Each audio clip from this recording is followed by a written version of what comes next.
Hey guys, welcome to Shay's Tube. Thank you guys so much for tuning in.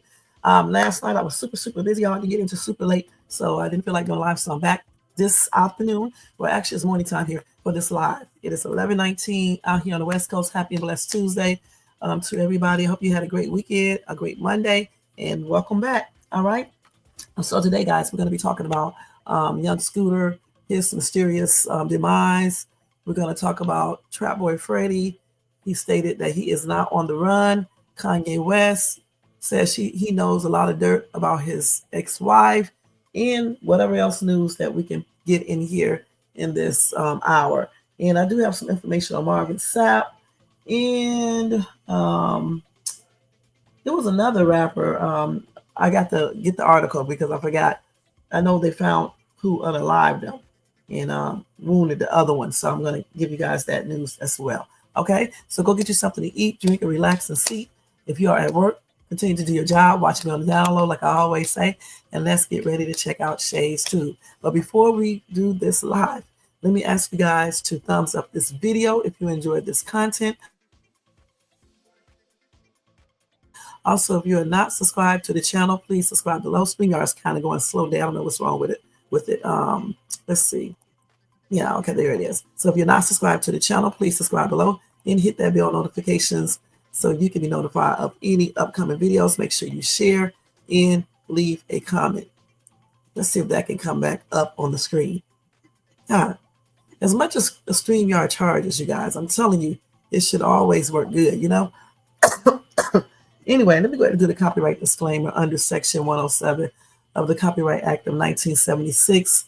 Allowance is made for fair use for purposes such as criticism, comment, news reporting, teaching, scholarship, education, and research. That entire copyright disclaimer is in my description area. Part of it is scrolling across that screen. And actually, it's not. Let me put it up there. And it will be in my comment area when this video is over. And I think that's it with that, okay? Because when I was looking down here and didn't see it, it threw me off a track somewhat. All right? So, yeah. So let's go ahead and get started. Welcome to everybody in the bushes, everybody who watches this in the replay. And when people come into the chat, I will say hey to them. All right? So I'm on in the rush. I got to go ahead and start off with this live and everything because I don't have that long. So first thing first, y'all, let's talk about Young Scooter.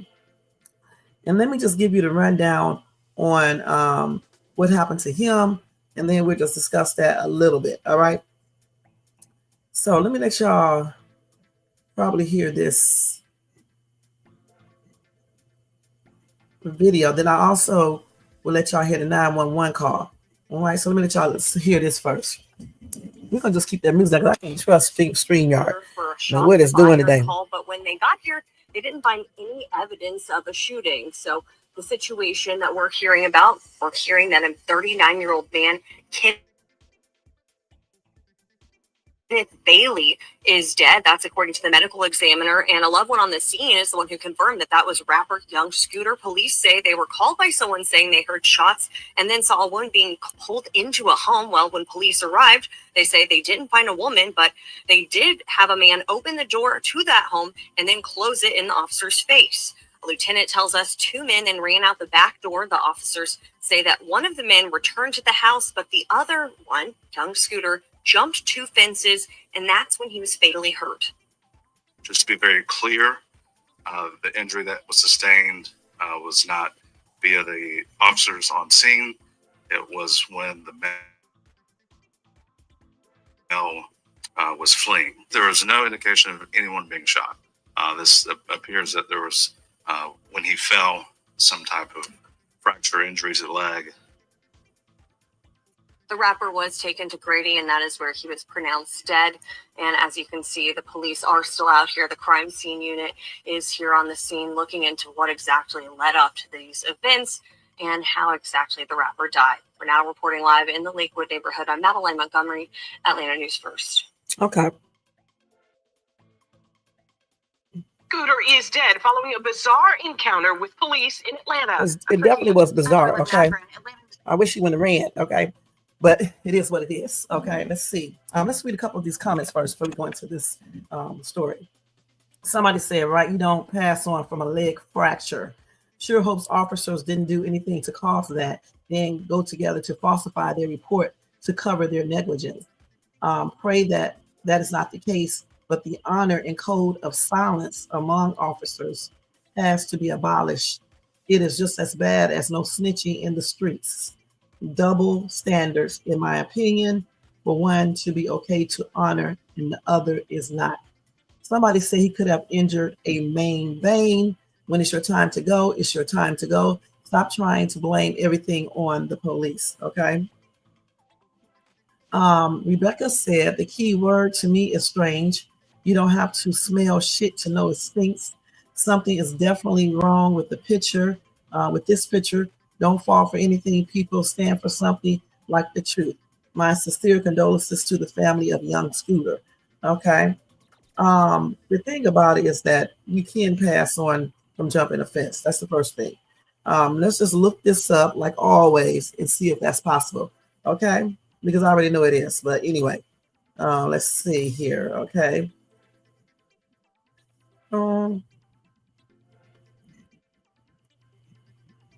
Let me just put it on here like this. It's not tight, man.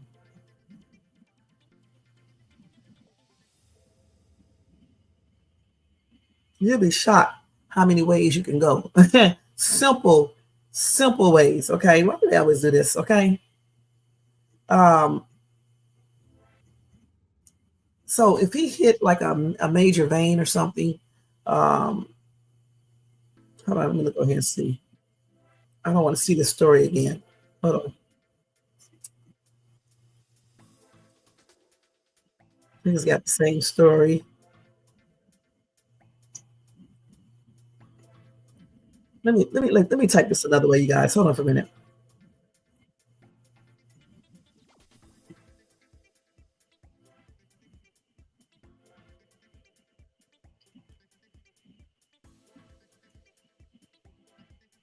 Let's see here. You don't never answer the question the way you asked it. So if he did hit a main artery, I think I'm saying this right. Well, when he jumped that fence, it could be possible that he could have passed on from that. Okay, I don't know for sure. Hopefully, they claim the police didn't do anything. So I'm just thinking that maybe he hit an artery in his leg or something.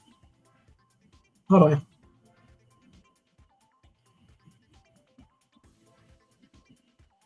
Let me see. I should have said what arteries are in your leg. Let's see.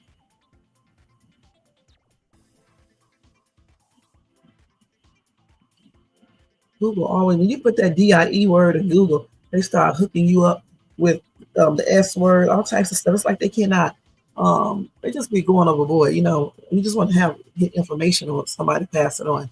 So yeah, so that artery, the femoral artery, he could have hit that. I mean, point blank, when he jumped the fence could have been jagged or something like that, and it could have ripped him in the thigh or something and hit that artery or whatever the case is. Okay. You have like 1, 2, 3, 4 of those type right there in that area in the lower limb. So he could have definitely hit that artery there and bled to death. I mean, to unalive him. Yeah, the femoral artery. That is the main blood vessel supplying oxygen-rich blood to your lower body. And let me look at this little chart right here. And as you can see, this is where it's located at right here. Let me show you guys. So if he jumped that fence and hit that, then you can see why he could have bled to death, to unalive him, sorry. And then he could have also hit any one of those other ones right there.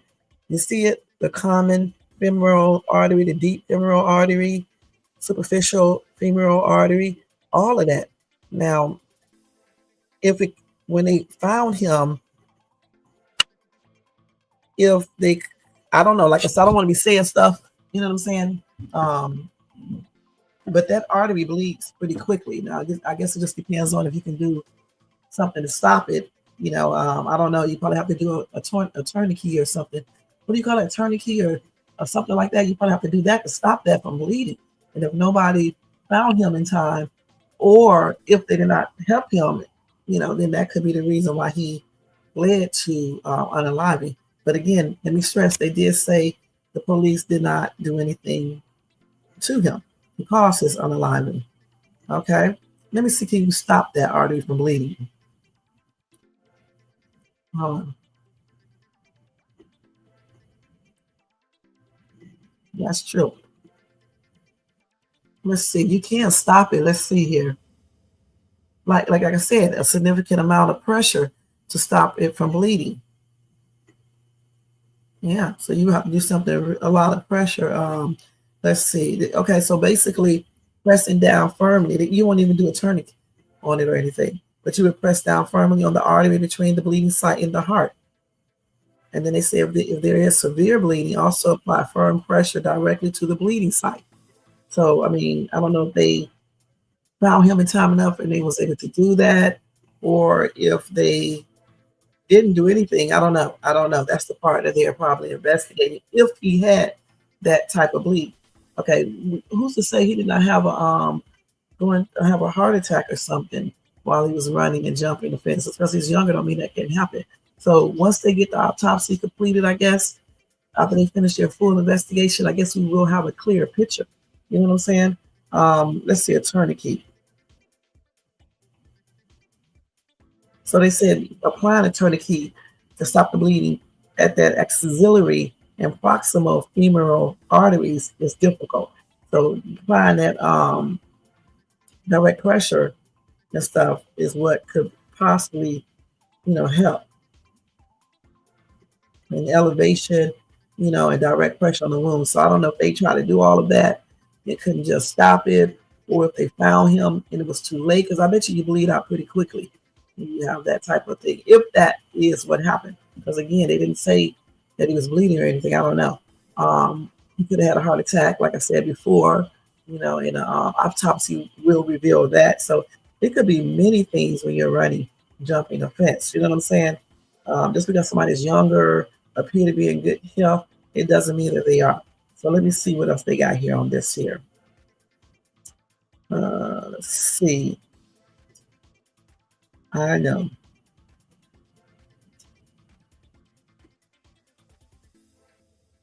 So let's see what they're saying here. Hold on for 1 second, guys. I don't want to read his commentary. Let me go ahead and do this. Let's read this one right here. Okay, so let me just tell you anyway a little about him and what happened so you guys can know.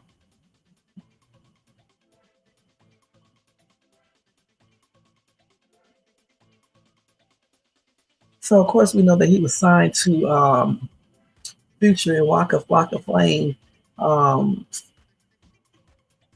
company, not his company, his record company, I guess, or whatever, label or whatever. And this dude, young Scooter, passed on his 39th birthday. Okay.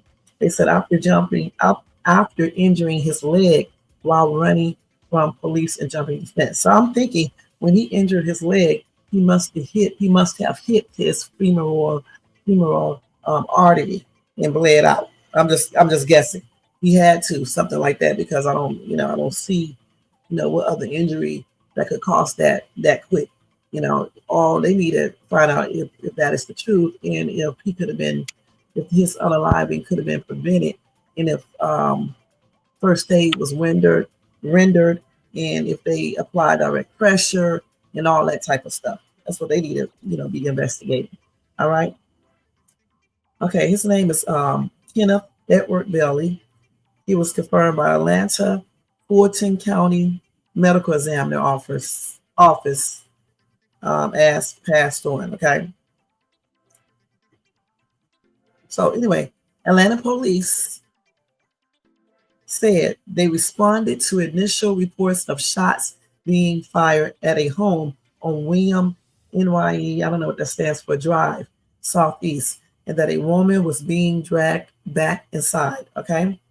Now, once the police came to the door, they knocked on the door.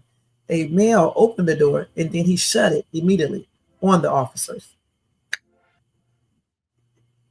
Then the police said that they cornered off the area to search the area for the suspect, because I guess, it started running. So during the process of establishing the perimeter, two males fled out of the rear of the house. So I guess when they opened the door and he closed the back, the officers were, getting everything cornered and things like that. And the two males snuck out and ran out the back of the house. So one of the males returned back into the house. Okay, that was smart. The other male jumped two fences as he was fleeing. So that's Scooter, young Scooter. Okay. When officers located him on the other side of the fence, he appeared to have suffered an injury to his leg. So I'm guessing, by the time that the officers arrived, he had bled too much, and might have been too late. That's what I'm guessing, because they said when officers located him on the other side of the fence, so he did get on the other side of the fence. He appeared to have suffered an injury to his leg, and who's to say he didn't suffer his injury on the first fence, and then he jumped the second one, and then by the time he was jumping over that one, he bled so much, he just bled out. That's when he, passed out and ultimately passed on there. Okay, so once they see if it's blood or anything on the other fence, they can tell somewhat. And if it's a blood trail, they can tell exactly where he got his leg injured at. Okay. Then they added, like I just played a few minutes ago, just to be very clear, the injury that was sustained was not via the officers on scene. It was when the male was fleeing. Now, according to the medical examiner's office, Bailey, aka Young Scooter, was taken to the Grady Marcus Trauma Center and passed on there from his injury. So he wasn't passed on the ground. Okay. Once he got to the hospital, he did, because he probably lost too much blood. Okay. Anyway, his cause of unaliving was not immediately determined, with an autopsy pending, like I said before. The autopsy, has to let us know exactly what happened, And like I said, if it was an injury to his leg that caused that, it may be because his femoral artery was damaged. I don't know if he did it on the first fence or the second one, but after their investigation, they should be able to tell us where it happened at. Because if it happened on the first fence, like I said before, you would see a trail of blood. Okay, and if that would explain that he jumped it, kept on running. That's why he lost so much blood, and then he jumped the other fence trying to get away from the police, and that's where he ultimately passed out at from losing so much blood. See, if he did it on the first fence, we would have turned back around and went to the house. They could have saved his life. I don't know. Anyway, born in Waterboro, South Carolina, Bailey entered the hip hop scene in Atlanta at a young age, where he maintained a consistent presence during its commercial boom in the 2010s. Besides appearing on songs by other rappers, including Future, Young Thug, Bailey worked with Juicy J, Kodak Black, and Rick Ross.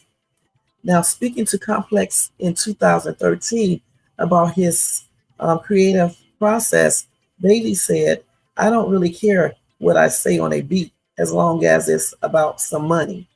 Now, when you try to think hard and write it out, that's when it's going to be effed up. Now, last March, he released one of his latest projects, Trap's Last Hope, featuring songs including Grind, Don't Stop, Ice Game, Free Bands, and Letter to God. Okay? Okay, so let's see what else we got on him real quick. Let me turn this. I got that. Let me let y'all hear the 911 call as well. No, that's ready. Let me go ahead and get that video for you guys real quick. Hold on, guys. I got to get it.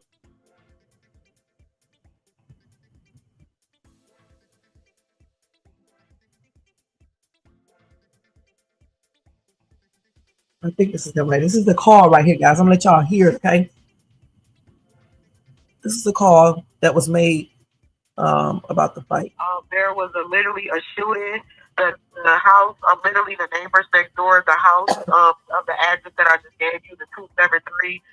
There is literally a whole domestic dispute going on. There's like 7 guys that live in this house, and then I'm sorry, what is my name? Okay. Okay. Tell me exactly what happened.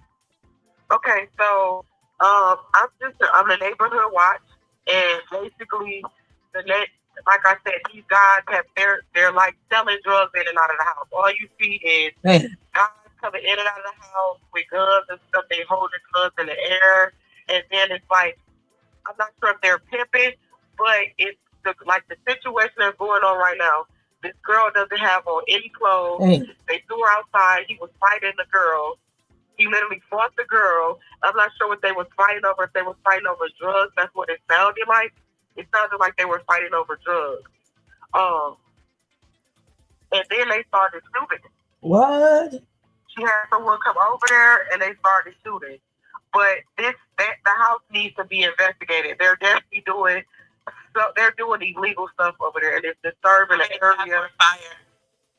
I would say 3. It was 3 shots. When did it happen? It's happening now. Okay. So I believe the girl is hurt, and they're coming from 273 William Drive. Yes, and the girl is hurt because she was like bleeding profusely, like blood everywhere. Wow. Do you see her here? Anything else? Yeah, she's trying to get away, and they're holding her. She's being held hostage. Like she's trying to. They brought her. The guy that was fighting her, he ran outside naked, and then he was fighting her outside. And then there was another commotion. She tried to get away. He dragged her back in the house. So now they're at the door, literally fighting. She's trying to get out. He's refusing to let her out. And it's like 7 guys in the house. Mm. There's also a child in danger as well because she has a baby.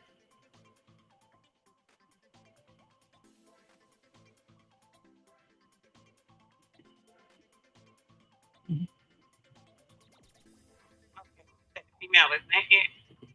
Yeah, she's naked and she's bleeding profusely from her head. Okay. Can you give me a description of the male? The male is like has like a caramel complexion, low haircut. He's black and he drives. I believe. What color shirt do he have? Blue. Regular blue jeans and like a regular like t-shirt. Well, before we get into that, is this a business house or an apartment? This is a house, and I think you guys should get here quick because this girl he's really hitting her. You're gonna have to take a question against somebody there. There is like 7 guys in the house, and they all have guns. You guys need to hurry and get here before she doesn't make it. Ma'am, we already have help organized for her. What's the phone number you're calling from? Exactly what happened? There's a situation going on in this house. There's 7 guys that live here, and they're basically, I'm not sure if they're running some type of sex traffic. This individual, she's a 5'2", light-skinned female, black hair. She ran outside naked, bleeding from her face. She tried to get away. She was dragged back into the house, and they're holding her hostage. And then there was a baby involved. Hey. So this situation is really serious, and he's punching her. If you guys don't get her, she's going to be really hurt. There was literally a shooting. Okay, let me show y'all this picture. And this is according to TMZ, you guys. Just to, but it's on VIA TikTok. Just to let you guys know that. That's Young Scooter. Okay. So they said ATL 911 swatter claimed bloody naked woman being abused by pimps. So I don't know if this call, if she was telling the truth or she was just lying. They call her a swatter. So usually when you say swatter, that means a person making up a story. Now, let me tell you something. If she was not telling the truth, she needs to be held accountable and charged. Okay. It's like somebody saying that this daggone comment section. They said that she needs to be held accountable. She cost that man his life behind a lie. I don't think he should have ran, okay, because that's ultimately that cost his life, okay, because you don't need to run, okay, point blank. You stay there and, accept your punishment or whatever the case is. Why run? See, running made it worse, all right, so I don't know about that. And they haven't really came out yet to say if she lied or not. Not that I know of. I'm going to look it up in a minute. But if she did lie, she does need to be held accountable for lying, having the police get there. But he chose to run on his own. Okay. Somebody said if she didn't lie, there wouldn't be a 5,000 bounty on her and her whereabouts. She lied and cost that man his life, period. Somebody said check the police report. She was not lying. Somebody said I think running from the police at his big age cost him his life. And that's what I'm saying. I think, running from the police, jumped over the gate, the fence, or whatever the case is. You got your leg torn. You probably hit a major artery. You bled out. He could have did over the first fence, and then he kept on running, right? So when he kept on running, he's constantly bleeding. He probably bled out to the point where he's going to be unconscious by the time he jumped over the second fence. Somebody said, how did she cost him his life? It was a call made. No one told him to run. He could have stayed right there and cleared it all up, but he decided to run. Right, so why run? You see what I'm saying? Why run? That running is what cost him his life. If she did swat them, of course she should be held accountable for that. But he chose to run. You don't need to run. I keep on saying when you people decide to do crimes, you need to stand there and take the punishment. Well, I mean, what you running for? What's up? What's up, Jermaine?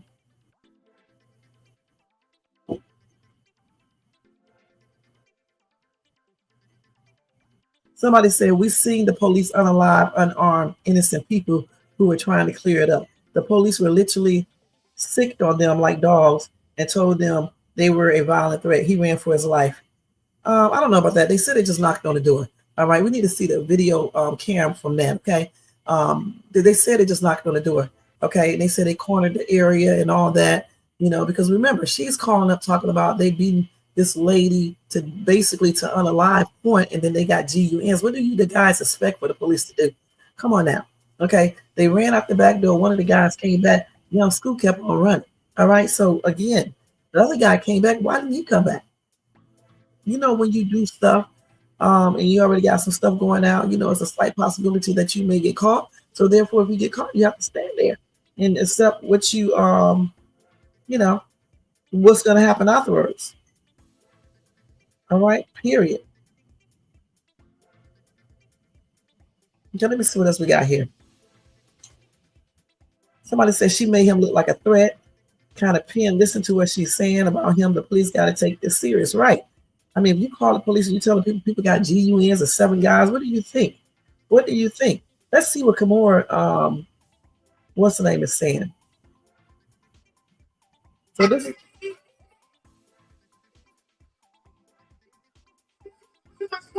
this the lady right here? This is the lady who made the. I'm just going to show you guys this. It came out 1 hour ago. I don't know if it is or not. So we're going to look at this right now. Somebody just posted this. All right, we're going to see. All right.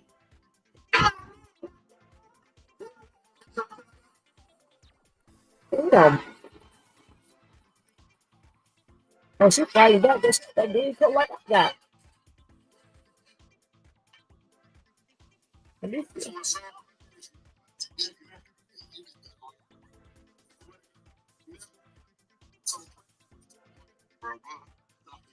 Is this the same thing?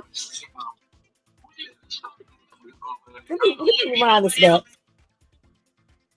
Let's rewind this back. So this is the girl. Hold on.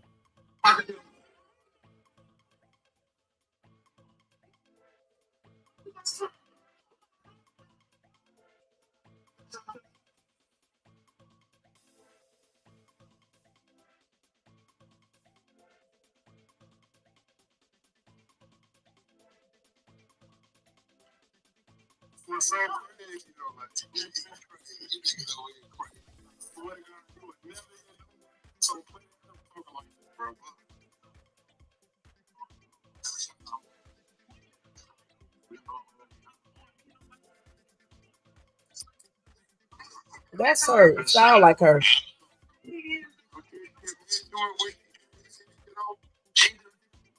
That sounded like her. Let's see. This is part A. You guys didn't have part A. You guys only have part B. And the narrative, it looks like I was trying to set this man up because you guys don't have part B. I'm giving you part B.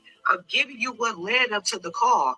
I was physically abused, so I called to protect myself. That's the issue. That's part A. Cool. She was I never physically had any abused. intentions to get anybody hurt. She was I physically was the abused one by that was who? getting hurt. It was And I her. came here to say my truth. That's it. That's all. I don't want no clout.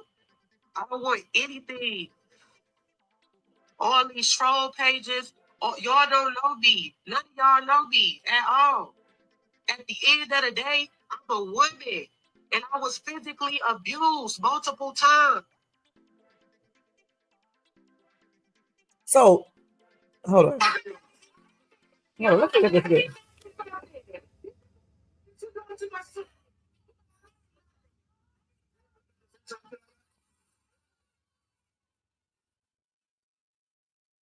She saw her back there, I tell you that. Okay, let's take this violence off the thing. Okay, so let me see if I'm getting this correctly. So she is the one who called the police, right? And she is the one that was allegedly getting physically abused. Is that correct? And so she called and tried to pretend like it was somebody else, but in reality, it was her that she was calling on. That's why they couldn't find the woman. Okay. That's what I'm getting from this. Okay. Let me go back to the actual other one that I was looking at. There was literally a shooting.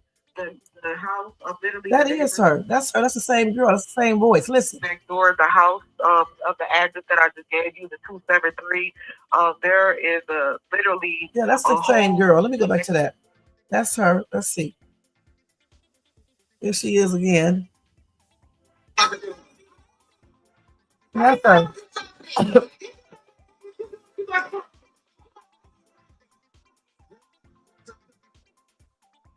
They came out there hitting that girl like that. I'm glad she fought her back though, regardless of what she did.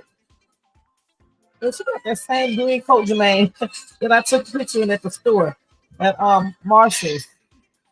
Yeah. So she called the police, and it was really her who was getting beaten because she said she was getting abused. Let me listen to this real quick.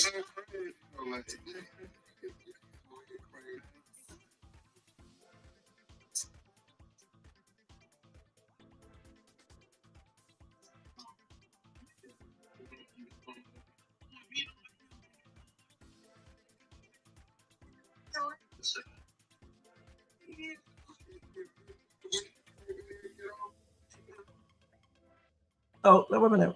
Got my boy unalived on his birthday. Somebody got to tap that chin. Let's see. Oh, wait a minute. Somebody said same county, though, to call. They had to refer her over. I think she was for one of the wiggers in her crib, though. Let's see what the next message is. Hold on. Let me turn this down because I'm trying to read these messages. Hold on, y'all. Let's see what the next message said. Somebody said, "You the reason that man passed on, Jody. Girl, get notified when they go live." Hold on. They apparently looking for you. I hope your screen recorded. Everything. Let's see. They said, "Stop lying. You are wrong." Let's see. She needs to get sued. Wow. How you feel? It is you lied about the reports, man. You got someone alive with your BS saying sex traffic, knowing the man was who the man was. So she knew the man was. Hold on. The police gonna paint the narrative for you, and you told a lie. So was she dating the dude or hooking up with the dude and then called the police and made up that ridiculous story because she wanted to report that she was abused or what? Or she was trying to get him back? Or somebody said, why didn't you tell them you was the one that getting abused then? Right? Why are you calling them saying that somebody else, a light-skinned 5'2" girl, was getting abused and she was bleeding and she got a baby? When in reality, she was talking about herself. I still sounds like swatting to me. I don't know for sure.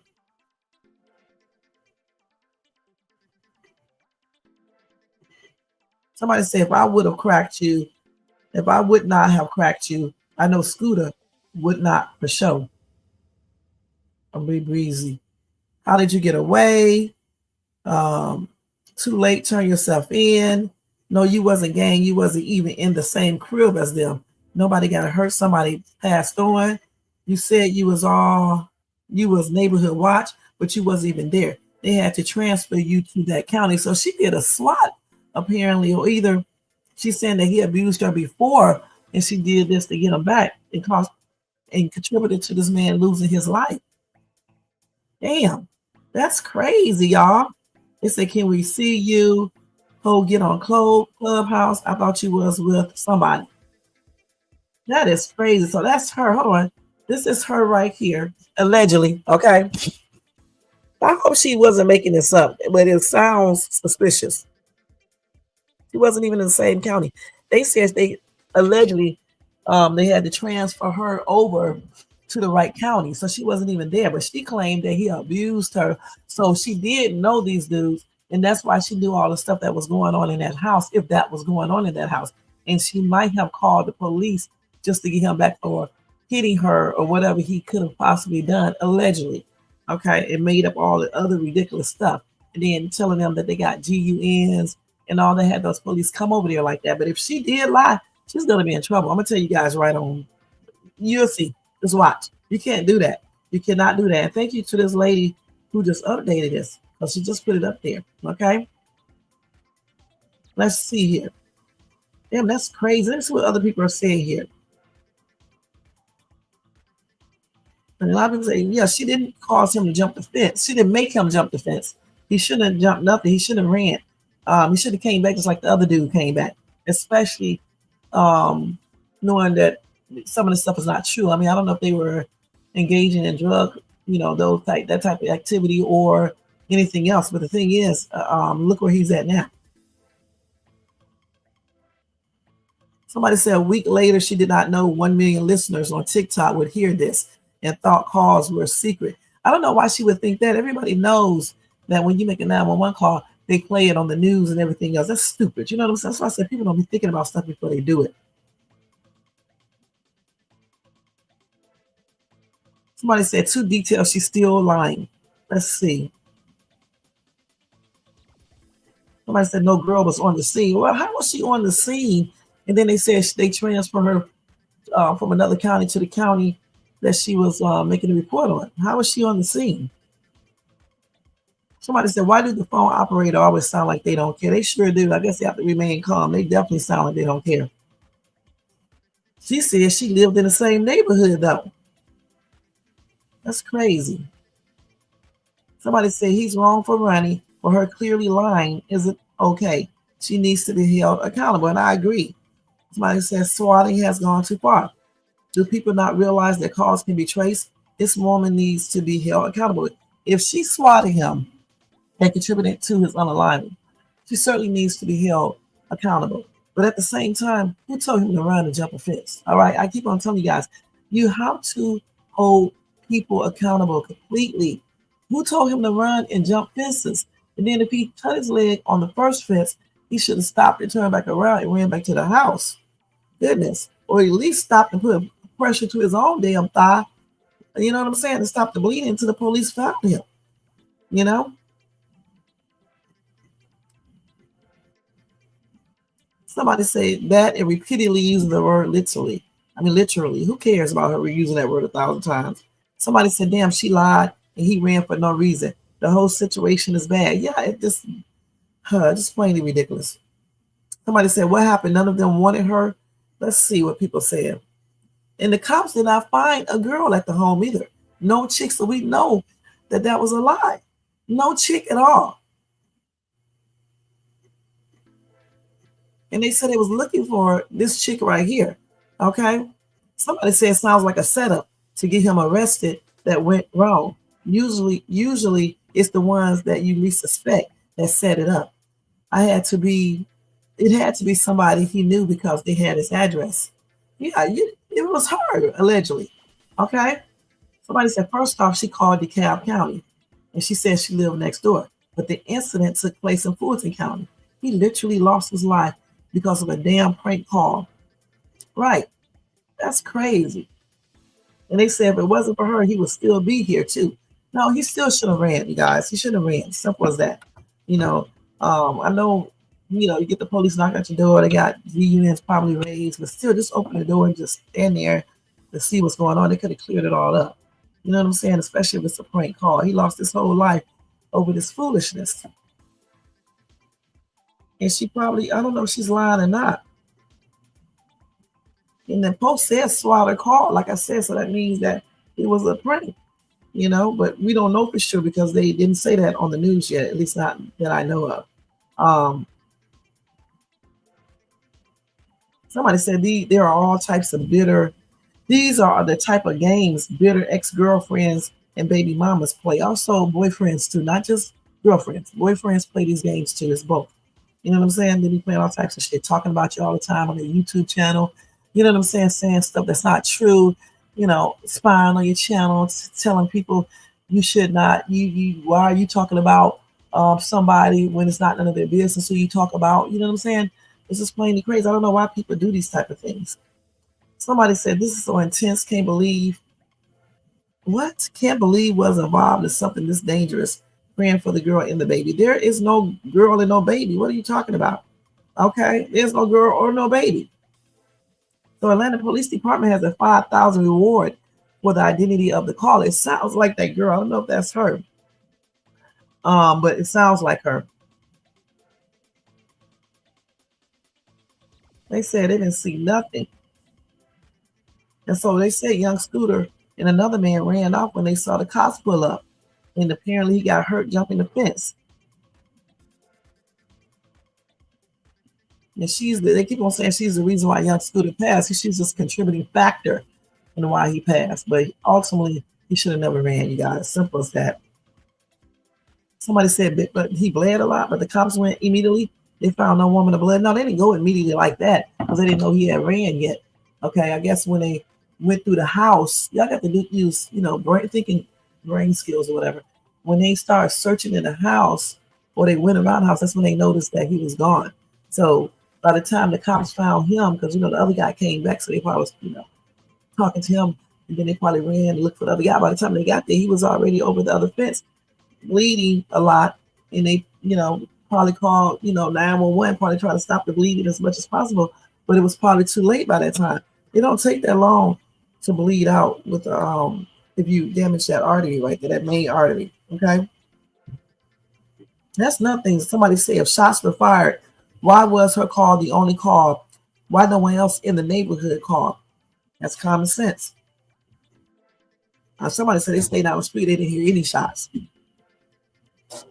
But that's crazy that she did all of that. You said, yeah, it's the same voice. I'm not sure about this one. Let me see what else I can find on that. That's crazy, man. I hope she didn't do this shit on purpose, swatting him, but it sounds kind of suspicious. You know what I'm saying? Let me see what else we got on here. Young Scooter.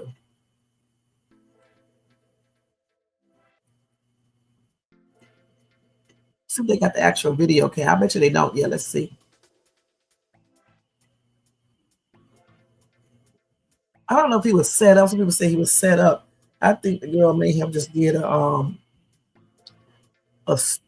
prank type thing. But this is not. Let's see what this says. This is okay. This is the update on the autopsy. Let's do this. Minutes ago, we just got the autopsy report back. Well, I haven't seen personally, but y'all know young Scooter passed away or whatever. They said he was in an incident with the police, he was running from the police, and this is what the police said happened. The police said, so y'all, they said that he jumped over a fence, and when they caught up with him, he had to bleed out or whatever from a fence to a major artery. But the autopsy said this. Yes, Young Thug just confirmed that the autopsy came back. That night was pew. And y'all already know. Them folks, come on now. I'm gonna have to look that up. Too. That's very unfortunate that they try to cover this up. We're gonna look and see. Why you pew him? What is pew? Oh, they finna have to answer to this. Oh, it's finna be okay. Wow. In Georgia. Okay, let's go ahead and check this out right now. Okay, what does pew mean? Shot. Okay, let's look and see. Okay, let's look that up and see if they actually have a autopsy report on him. Okay.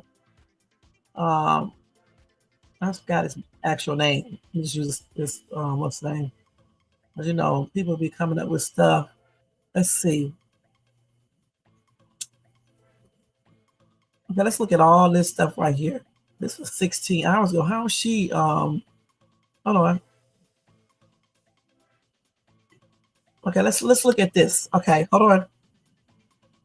Okay, let's look at this real quick. I'm getting ready to read this out to you guys, okay? So they said the autopsy came back, Street got shot. Young Thug alleges Young Scooter got shot after police denies report of shooting in a statement. Okay, but I need to see the actual autopsy report. Let's see. Now, Young Thug said that he got shot.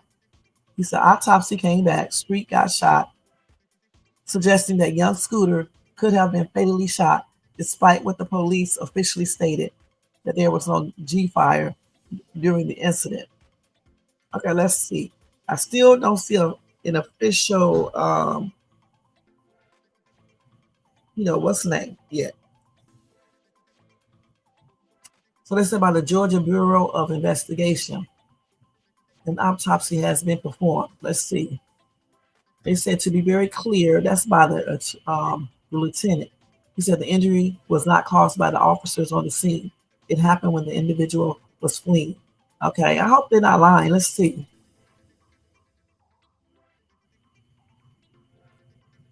That's what Young Thug is saying. Now, like I said before, I don't know how true this is because I still don't see an official autopsy report. Let me look at this again just to make sure. And I'm looking at the most updated information. Let's see. Let's see. I don't see. Do you see an autopsy report for him, Jermaine? Because I don't.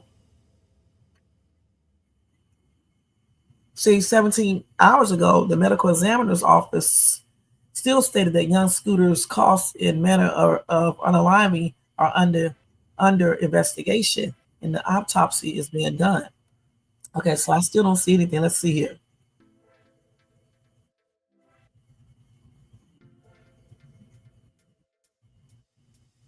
Let's see. Still don't see anything. I'm still looking, you guys.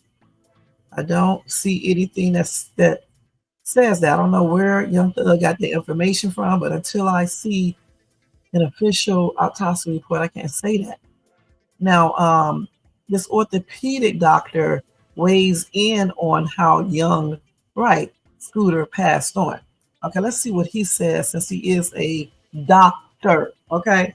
And he's not a YouTuber trying to diagnose stuff or lying and other people. Okay, let's see. They're still saying this is a mystery for 4 days because they have to wait for the autopsy report. Let's see here. Now, orthopedic surgeon Craig Wells said exactly what I said, that a punctured femoral artery would be the most logical explanation. He said that during the press conference immediately after the 911 call, they responded to Atlanta Police. Lieutenant Andrew Smith said that he must have fractured something in his leg. He also added that the rapper was one of the 2 males that fled the house. Young Scooter managed to jump 2 fences in his escape. So with each fall, there's a good chance the first one set that possible puncher in motion. And I said the same thing. I said that if he did, thank you, Jermaine, if he did have a, what do you call a puncture? A cut, and it cut his femoral artery, if I'm saying that correctly. I'm thinking that happened when he jumped the first fence, okay? And then he was bleeding, okay? And he was like basically bleeding out. And he went on and started turning back around, except for his consequences from the police. He kept on running and jumped another fence to get away, and that's where he collapsed at, because when you start losing a lot of blood, you're gonna pass out. And then he ultimately passed on because he lost so much blood and they couldn't do anything for him. Now they said then on the last jump, the 39-year-old crashing to the ground must have drove the must have drove the broken or fractured femur in further, causing him to bleed out. So when he jumped, this is an orthopedic surgeon who's explaining this all the way. Okay, so they say on the last jump, he must have fell into the ground or crashed into the ground. When he jumped, he crashed on the ground. It must have drove the broken or fractured femur in further, causing him to bleed out. And they said this case is basically very rare and only causes 10 to 15% of traumas. Okay, that's what he said. Now they said if it turns out to be true, then it sounds like a very unfortunate and freak accident. Now again, Lieutenant Smith made it clear that no GUN shots were fired. Now they did say it's rumors online spreading that the police shot him. They said, oh, those are not true. I'm thinking, like I just said, I'm thinking when he jumped those fence, he cut himself on the fence and on the femoral artery, because you know those fence can be very, very sharp. He punctured it. Okay, that's what he did. And then he kept on running, right? And he was already bleeding out. So when he crossed the other fence, like the orthopedic surgeon said, he must have made that injury even worse, possibly even breaking that femur. Okay, and then when he did that, it just made it bleed even more because he further damaged the femoral artery. And that's why he bled out. And by the time then he passed out, and by the time I don't know if he passed out, maybe he had still been alive when they got him. But by the time they got him to the hospital, he probably had lost so much blood that they just could not save him. And that's why I say you can't be running. Okay, you just can't be. So that's what that orthopedic surgeon just said. All right. Now let's see this right here. So the police said they need help identifying the 911 caller linked to youngscooter's, investigation. Let's see. So they want you to identify this woman. They claim it was that happened at a home on William Nye Drive, Southeast, on Saturday, March the 29th. So the 911 call, as you guys just heard, it revealed that shots were fired at the address. The caller said that after the shots were fired, there may have been a domestic dispute that took place. Then that caller told the police that there were 7 men living in the home and they were doing illegal activity like drug and sex trafficking. And she also said a light-skinned woman, 5'2", ran out of the house naked. And one of the men ran out too, or ran to the door or whatever. I think he ran out and dragged her back into the house. This caller also said there was a kid there at the time all of this was taking place. Now, how did she know all of this?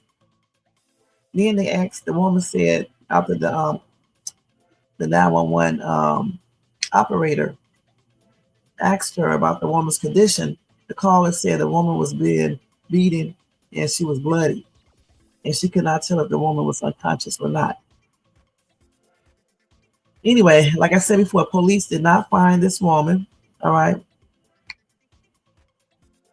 But a man did open the door, and then that man immediately closed it once he saw the officers. Then they said the police said 2 men left the home as the police surrounded it. Then one of the men returned, but the second one kept running. I wonder, why did he return back? Did he not see young Scooter bleeding? Maybe he did, I don't know. Anyway, they said the man was found by police suffering from a gunshot wound. He was taken to the hospital where he later passed from his injury. Okay, so here they're saying, now I'm just reading it like I see it. Okay, here they're saying he suffered from a gunshot wound. Okay. So I don't know if the police are telling the truth or if they are not. But let's just hope that the autopsy report revealed exactly what happened. Because I'm not joking. Right here it said, I'll just show you guys.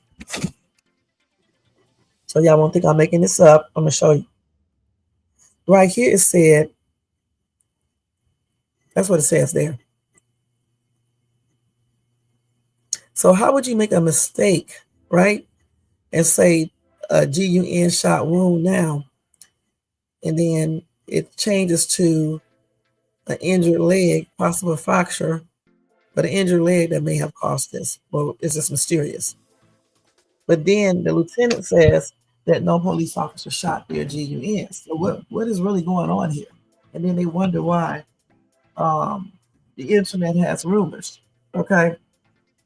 It says here in this Atlanta newsfirst.com thing, ANF, Atlanta News First. It says right here, the man was found by police suffering from a GUN shot wound. He was taken to the hospital where he later passed on from his injuries.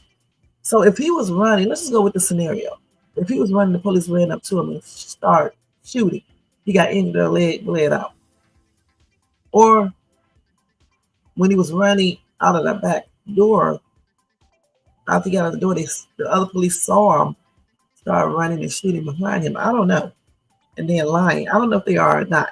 Okay, I'm just thinking of different scenarios in my head. Or did he actually hit his leg on a fist and punctured his femoral artery and bled out from that? Because I'm still just trying to figure out why do they have this here. Now, I know you guys just saw that. Did they make a typo? Let's just screenshot it so we can keep this. I remember when I did this with McGee, the young dude who they claim took his own life, but we just know that they hung him. They made a mistake on a news thing and did two different audios. They were different. Okay, I had recorded both. But the mistake was made when I transferred it over. I just shared it to my WhatsApp page. Instead of me recording it myself, I just shared it. So when they actually corrected the audio, it corrected on my WhatsApp. So this time I just went on a screenshot this.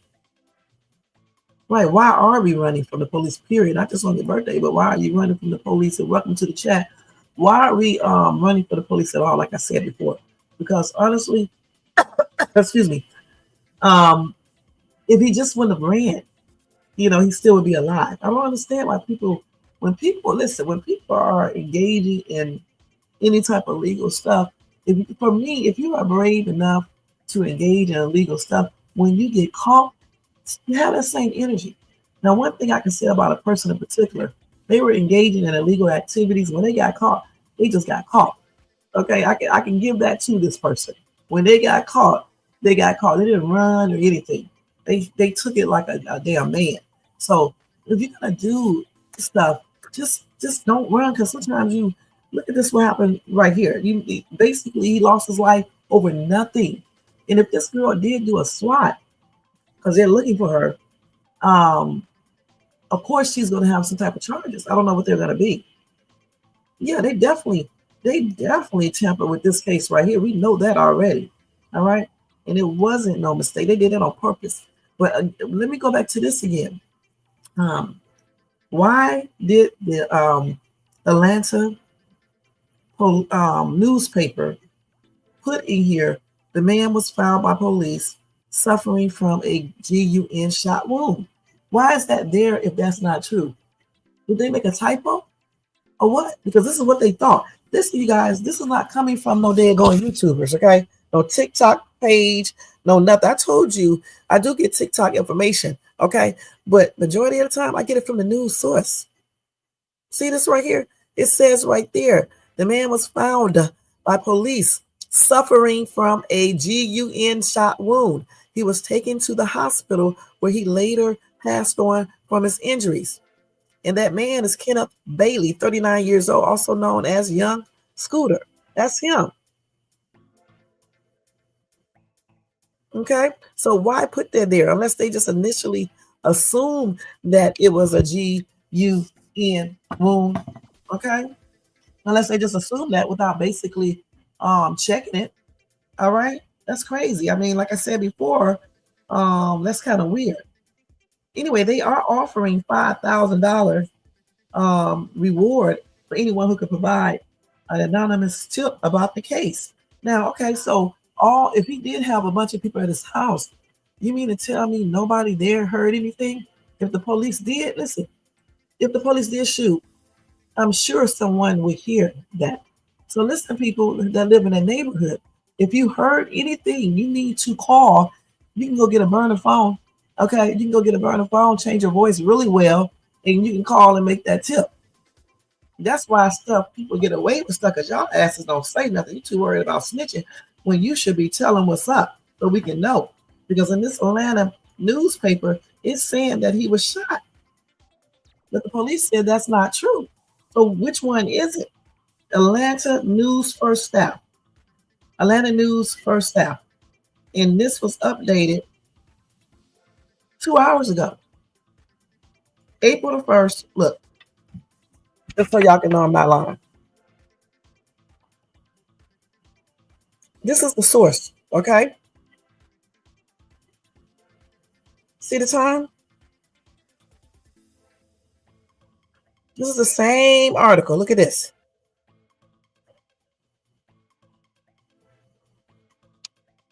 See?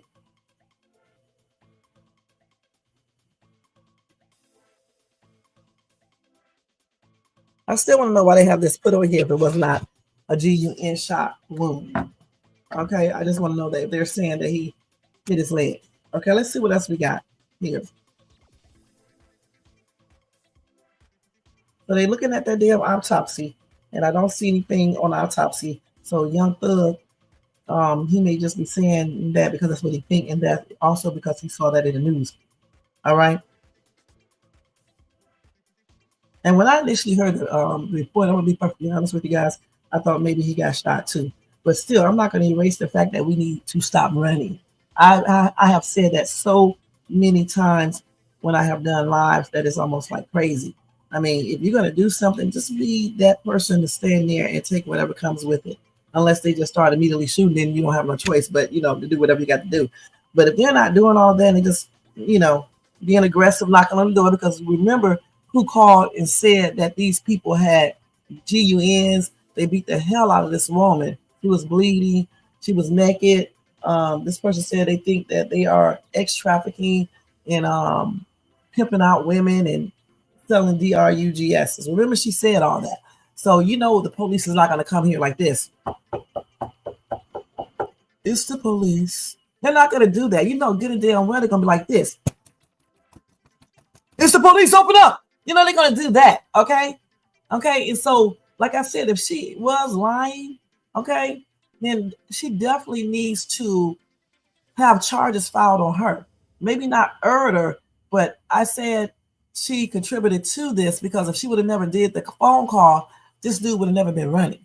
All right. But at the same time, no one told him to run. All right. No one told him to. We got to do better. I'm going to say it straight up. We got to do better. Okay. And they have not released it yet. Let's see. I don't see anything. I'm just still looking, guys. I'm still looking. Let me just update it one more time before we stop this. Wait a minute. Let me see what they're saying. Chilling new details. I don't know why this dude started running.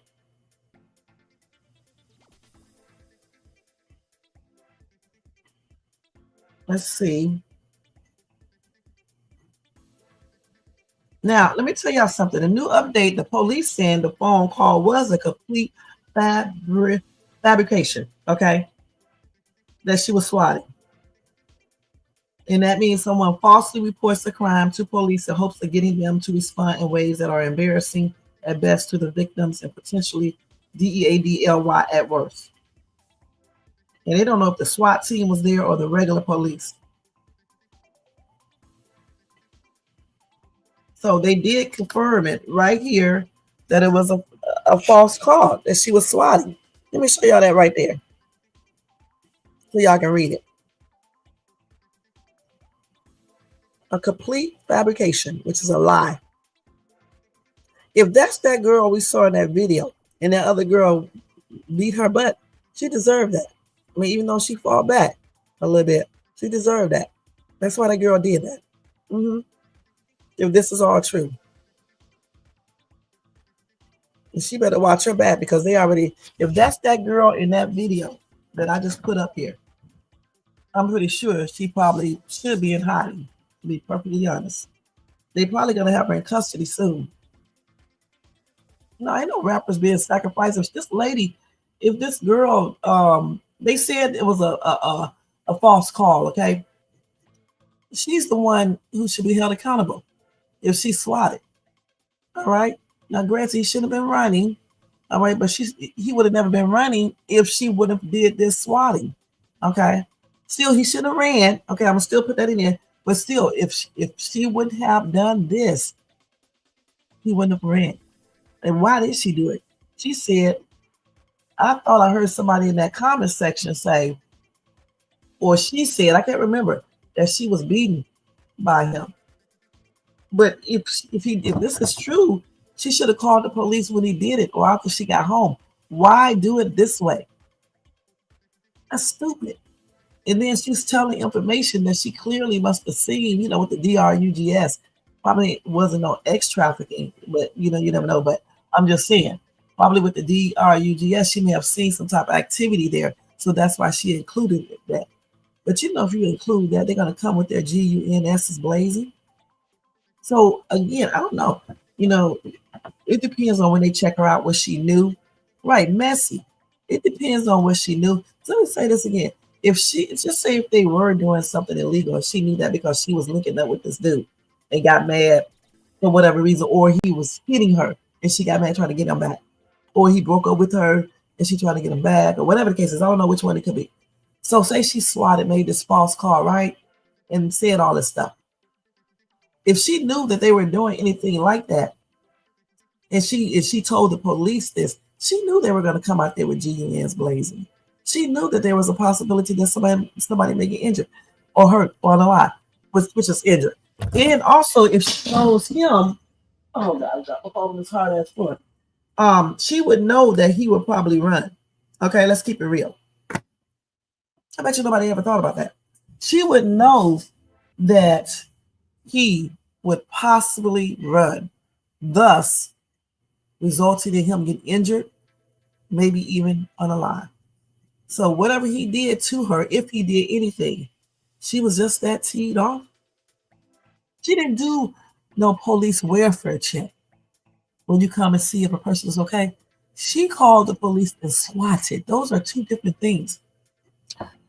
She made up a story, and I don't know, allegedly, she made up a story, told them that there's possibly some X trafficking going on, some possible domestic violence. A light-skinned 5'2" girl ran outside naked. One dude dragged her back in. He was continuously hitting her. She was bleeding from the head. They had a child there. So if you call the police and you say all this, what do you guys think they're gonna do? Again, they're not gonna do this. It's the police. They're gonna hit that door hard. It's the police, open up. That's how they're gonna go in. Okay, point blank. So again, when they find her,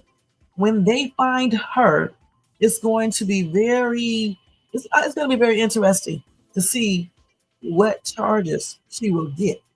Okay, because her actions contributed to this man being unalive. Okay, now let's add the other scenario where you saw where they said there was the news article said a GUN shot wound. Now I don't know if they just jumped the GUN at that time and put that there, and then had to go back and verify that. But there's no correction in this article right here though. That's the surprising thing. They did not correct that. Okay, so say if this is not true and he did puncture his femoral artery and that happened, then the police is clear.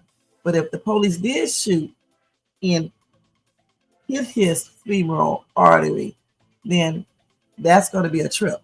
Okay, but still, all of this stems from this girl swatting that house and saying all that stuff and making them come out there with their GUNs asses blazing and coming out there in that type of what's the word I'm looking for? They came out there in that aggressive manner because they thought it was some shit going down. Let's keep it real. And a child is there. So she should definitely have some real charges. But she just effed up her life. She certainly effed up his. Let's read some of these comments.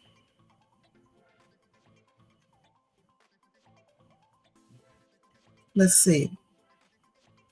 Well, I don't know if the fist had iron spikes. Some people said it did. I don't know because I didn't see it. Okay. Somebody said, "Why did he run?" I said the same thing. Why did he run, man? But some people run. It is what it is. Somebody said she should be in jail. Honestly, I hate to say it, guys. I agree. Okay, I hate to say that. All right, because she didn't tell him to run, like I said before, but she contributed. She contributed in that, when she, called the police and swatted the house, point blank. He would have never been running if the call wasn't made. Damn. And if he did, if the stuff she was saying is true, she should have just went to the police department like a grown woman and reported it. All right? And leave the dude alone. Period. Oh no, these people are weird. Let's see what else we got before we move on. My condolences are expressed out to his family, okay? His fans, his friends, his family, friends, and fans. All right. And my prayers are sending out to them as well. All right. That's a sad situation because he wasn't doing the stuff in that house like she claimed at that particular time. And he passed on at the hospital later that night too, just so y'all can know. They claim he had a gruesome leg injury, all right? And he passed on at the local hospital later that night.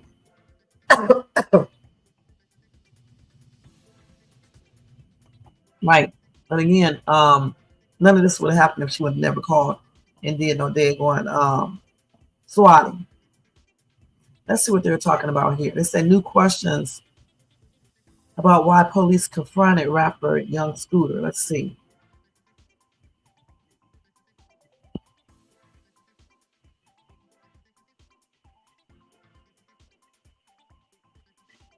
And she used it. Wait, hold on. This girl she used a 911 only phone. They can't even track it. But the good old TikTokers or whomever, the girl made a video, I believe, and they recognized the voice. So I don't know if the police is looking into that or not, because I'm pretty sure they saw that video. So she used a 911 phone only. So this is premeditated.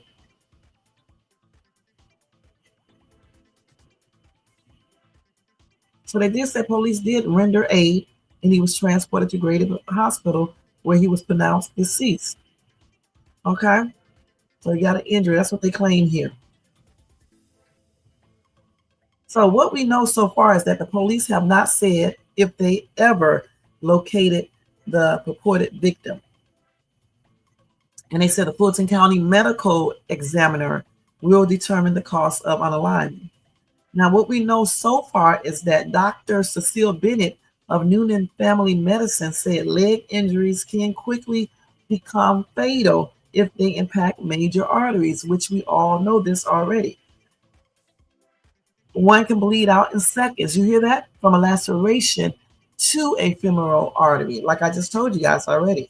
Okay, just say if he did damage that, artery on the first fence, by the time he made it to the second fence, even before he made it good there, he would be bleeding out. All right, it does not take that long for your blood to drain out of you. Okay, you ever watch them when they take blood? Look how quick those little those vials fill up. Okay, that's what you got to think about. If you ever cut yourself, like I got cut before, I had to get 20-some stitches on my arm, and my wrist bled so quickly. You see what I'm saying? It bleeds so quickly, So you bleed and you bleed out really quick. Right. We don't know if he had any pre-existing health conditions Yeah. And hopefully he wasn't on anything too, because that could possibly, make the blood come out quicker too. Thank you for that. I don't know how you pronounce it, the AW bird. Okay. That could definitely make you bleed quicker. Let's see what else they got here. They said the femoral artery is under pressure, which means that once it's cut, it's not just a matter of bleeding, but there's a pulse. So there is an increased loss of blood because of the pulse of the femoral artery. And they said that running makes it worse. And a high heart rate makes it even worse. Just like you just said right here, the adrenaline makes the blood pump faster.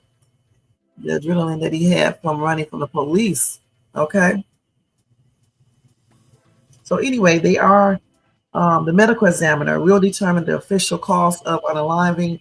Meanwhile, Atlanta police is continuing to investigate the 911 call and the circumstances leading to young Scooter's fatal injury. And again, what you can do, if you have any information, you can call the Atlanta Crime Stoppers tip line at 404-577-8477. Again, 404-577-8477. Or you can go online at stopcrimeatl.org. Stopcrimeatl.org. Or you can text all caps C as in Charles, S as in Sam, G as in George, A as in Apple, and the tip to crimes. Okay, at 738-477. Excuse me, I said that wrong. You need to text CSGA to that tip line, CRIMES, or you can, here's the numbers for those letters, 738-477. All right. Now, they did say the article is based on original reporting by Fox 5, Rob DiRenzo. The 911 audio was obtained through an open records request to Atlanta police. Just so y'all can know that. Right. Thank you so much, hon. Okay, let's see what else we got here. So we just got updates right there. Let's see what else we got and make sure before I stop and move on to something else, because we've been on here for an hour and 18 minutes. It's 12:36. Hold on. Oh man, I got off this thing. Young Scooter. Let's go back to this. Yeah, I still don't see anything. And I also told you what the orthopedic doctor said, as well as what I said as well, which I was right. That's why I should have stayed in the medical stuff. And this is from Young Thug right here. So I don't know. He said the autopsy came back. I don't know what autopsy he's talking about, but yeah. But that newspaper article from Atlanta News Force, I believe, it said that he was shot. Okay, I'm sorry. That's what it said. All right, in the thigh or something. That's what it said. I showed you guys that. Okay, so when I get an update, like when I come back tonight for that night owl log, I mean not log, but that night owl live, then hopefully we will have that results. Okay, because right now we just listen to what Young Thug say and what the AFN said in their original post. It's really not original because they just posted it that said that he was shot. Okay, so we will see, and I'll let you guys know about that. Okay, again, my condolences are expressed out to his family, his friends, his fans, and the prayers are still, out to them. All right, and that's a sad situation all the way around. There have been so many aspiring rappers who have been alive recently. Who have been unalive recently. And I'm telling you straight up, you guys got to make a change for real, because it's just going to be worse. Why even go into the business and you get your life ended over foolishness? I'm not talking about Young Scooter because it's separate from all the other ones. I'm talking about the other lives that were ended. Mo3, Young Dolph, Tupac, Biggie, anybody, any rapper. You know what I'm saying? Even, the people who did the crimes allegedly, their lives are going to be over too, at least, while they are incarcerated. Just plain and ridiculous. And then you trace it back, it'd be all foolishness. either over a woman or over some man or over some money or some other BS. You know, you get more limelight than me, jealousy, just crazy. Damn, do you guys value life or you don't? Because if you value life, you're not out here just taking life. The only time I can condone taking a life if it's in self-defense. And I'll say it again, true self-defense. Other than that, I mean, I just don't see it. You know, you got to value life. What is the point? What is the point of reaching your dreams, making money, obtaining the success you have been fighting for ever since you were probably young, and then get there, and then you still engage in foolishness that caused your demise, and then everything you worked hard for, you don't have it. Somebody else is living off of that. You won't be able to reap the benefits of what you worked hard for because you chose to still engage in foolishness. You still chose to be up in the hood engaging or out of the hood, because sometimes people be out of the hood and they still engage in foolishness. The thing is, you have to stop engaging in foolishness, point blank, or this is going to continue to happen and it will continue to get worse. All right, point blank. Now, let's move on. I forgot to put the header up there today too. So we know the first person I talked about was Young Scooter. All right. Let me go ahead and change this and put up here Kanye West, because we got to go ahead and go through this quickly now because I got to get out of here. I should have just did Young Scooter and that's it, but I already put it in the header. So let me just do it real quick because Kanye won't be long. Okay, let's put this up here. And let me capitalize this W real quick. Okay, so Kanye knows what, y'all? What does Kanye know? Let's see. And whatever I don't have in that header up there, I'll talk about it tonight, okay? Because everything I can't cover. And I need to hurry up. Let's see. So Kanye. Yeah. Okay, let's go ahead and do this. And y'all don't forget, if y'all want to show support for this channel, besides thumbing up, besides sharing, subscribing, leaving a comment, and hitting that bell notifications, you can also copy yourself a membership for $4.99, okay, per month. And that opens the door for you to see members only lives and for you to play the contest or be involved, not involved, for you to be included in the giveaway. All right. Or you can do a super sticker, which you can do it for any amount, or you can do a super chat, or you can do a Cash App donation to $Shades2. That's the one I get immediately. Okay. And YouTube is not taking anything out of it. All right. And just know this, any donations you make for this to this channel, it is used to pay for stuff like StreamYard, other things that we use for the channel, doing the thumbnails and all that stuff. That's what it's used for. All right. Okay. Thank you guys in advance. Let's go ahead and move on to the next topic. And that topic is Kanye. Yeah. Okay. Let's see. Kanye. What did I do with this story? Kanye West. So Kanye said, you guys, that he hurry up. I got to hurry up, y'all. He has so much dirt to spill on Kimk. All right. And why is he choosing to do this? I don't understand why some men and some women spill dirt on each other when they break up. Now, and I know we all have been, well, some of us have been guilty of it, but usually I won't spill dirt unless somebody else is really spilling some on me. Okay. Which is still not cool because we need to grow up and start acting like we're grown, because we are. But some people will push you to the ultimate end. All right. And then they will make you fight back. And I fight back with a vengeance. All right. So it's not condoning that, because you don't really supposed to do that. You know what I'm saying? Everybody grown, we're not little kids. So again, I'm trying to figure out why Kanye feels like he needs to spread any dirt about Kimk. Let's see, unless he's talking about spilling that dirt to the judge. Because if he's spilling that dirt to the judge, so he won't lose custody, as long as it's not out here spilling it on social media. Okay. Anyway, as we know, Kanye and Kim were married from 2014 to 2022, and they co-parent 4 kids. So recently, Kanye attacked Kim online after releasing a track, including their daughter North in Sean Diddy Combs. Now, according to a source, West has so much dirt to spill about the Kardashians, but Kardashian remains committed to protecting her kids. Kim Kardashian, she remains committed to protecting her kids.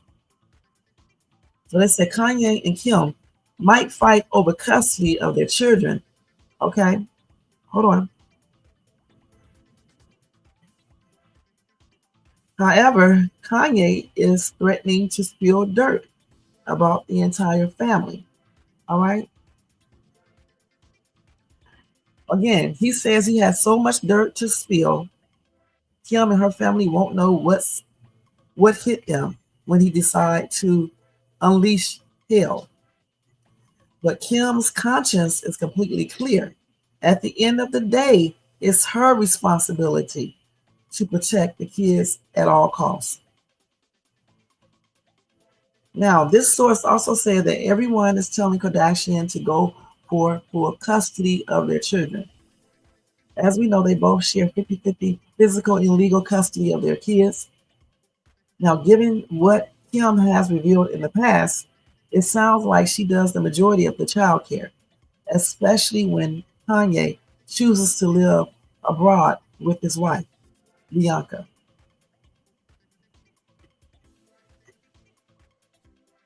Kanye also said he never wanted to have kids with his ex-wife, so why did he have them? That's what they make protection for. That's crazy. He made that claim on DJ Academics. He should have never said that because the kids will hear that in the future, and they may feel resentful. They may have resentful with their dad in the future. I'm on a live. They said when you speak about Kim, people might be like, well, you picked her, you put yourself in that. That's what Academics tells Kanye. He said, absolutely, I did. That was my fault. No, that was my fault. I didn't want to have children with this person after the first 2 months of being with them, but that wasn't God's plan. But why you kept on having them then? Anyway, during the interview, West discussed speaking his truths, especially on social media. So I don't know why he chooses to do that on social media. Okay, he said, people think I am strategic. Our enemy might think I am strategic, but I'm not that. I just lean into what I really feel, and I say my truth, and whatever comes with it, comes with it. People are not allowed to say their truth to the point where they psych themselves out to think it's not true. Okay. Anyway, Kim has always encouraged Kanye to spend time with their children. However, she might be changing her tune in light of recent things that Kanye allegedly did. All right. His online rants and everything. The source said he's just digging his own grave. He's showing that he is not fit to be a legal parent, nor has the mental capacity to have custody of children. Anyway, they claim that Kim and her lawyers are allegedly taking actions as they are in crisis mode. So the plan is to lodge something into court this week using the fact that Kanye stated his plans to seek full custody of the kids. The plan is to question whether he is mentally fit to do so and then get the ball rolling. It's a pretty fast-moving situation.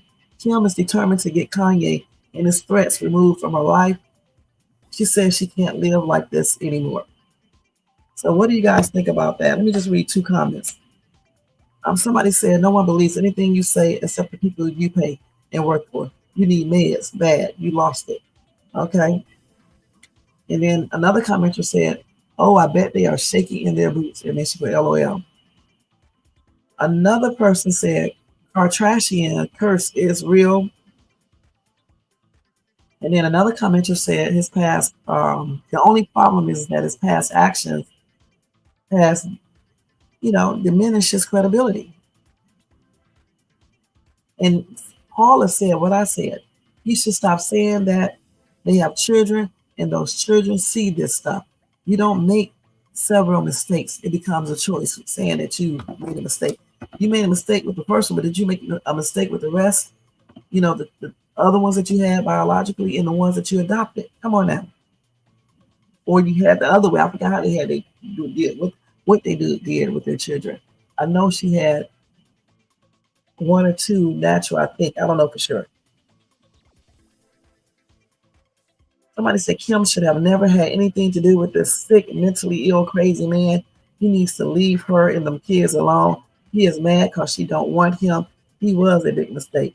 Somebody said they both are mentally ill. There is nothing normal about making 2 X tapes and handing them over to your mother to watch and judge. Which one is the best to put out to make a few bucks on?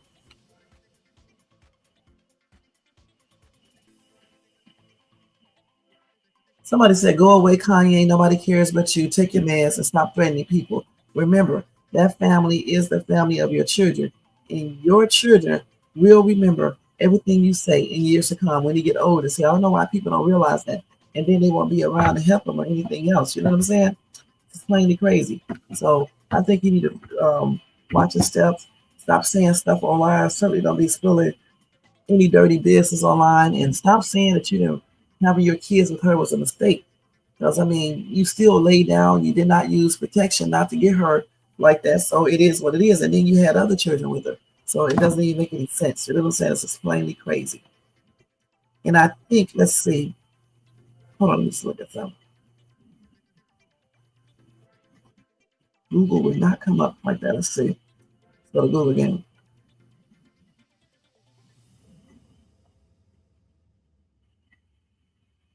Oh, yeah.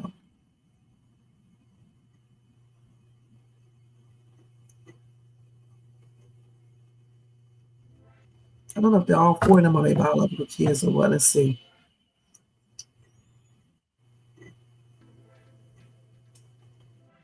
Let's see.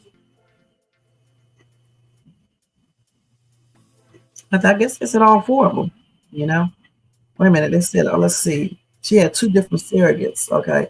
Then I guess she had the other 2 herself. I don't know. Yeah, she gave birth to 2 kids. VIA natural pregnancies, like I said at first. And then she had a surrogate mothers to carry the other 2 kids. All right. They adopted some kids too. I guess they did. All right. So there you go. She went through 5 surgeries too to help her with the pregnancies and all that. She really wanted those kids. So she shouldn't be saying what he said. And leave the kids out of it. Period.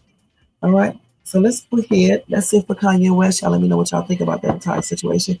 Do y'all agree with him for putting out, he said he could put out dirt on Kimk and the entire family? Do y'all agree with that or not? Let me know in the comment section. Also, again, what do you guys think about Young Scoot? Do you think the police has something to do with it? Or do you think he actually injured his leg? And do you think that girl swatted or was she telling the truth? The police said it was all lies. So it is what it is. But tell me what you guys think about that. All right, so let's go ahead and do Trapboy Freddie. It's just a video that I want to play where he said that he isn't on the run. And then we will probably discuss that more in detail later on tonight when I do the other live, the one that's for tonight. Okay, let me hurry up. Trapboy Freddie, right? Oh, man, I'm on the wrong thing. Hold on. We can do this one. We're not talking about Yellow Beezy anymore. Well, we are going to talk about him, but we're not talking about him right now.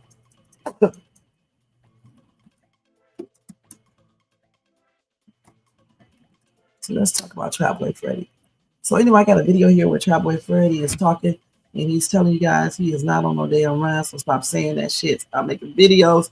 Stop doing this, saying it's foolishness. He said he's not on the run, you guys. So cut that shit out. That's what he's saying. All right. Hold on. Let me find it.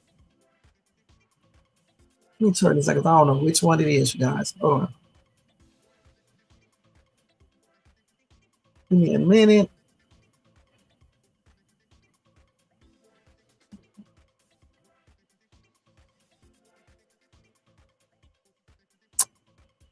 There are videos on. I hope the video is still up here. Let's see. What did I do with it, Trapboy Freddie? Video. So let me see if I can find it real quick. This is not maybe one of these. Oh, this is it right here, I think. Let's see. I think this is it. Oh yeah, this is it. It's an old post, but it resurfaced. Okay. Oh no, not this one. I don't want to play this one. This is where he was taunting Mo3, I think. I don't want to play that one, okay?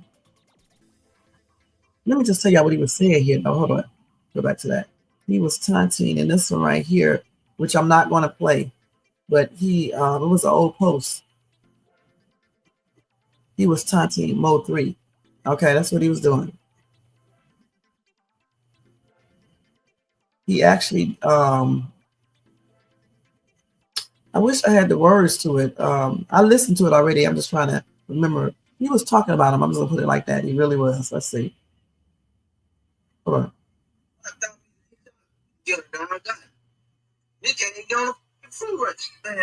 Hold on. Here's I'm gonna let y'all see this. There's two of them, but I can't show the other one. I got the young boy wearing shooting. Yeah.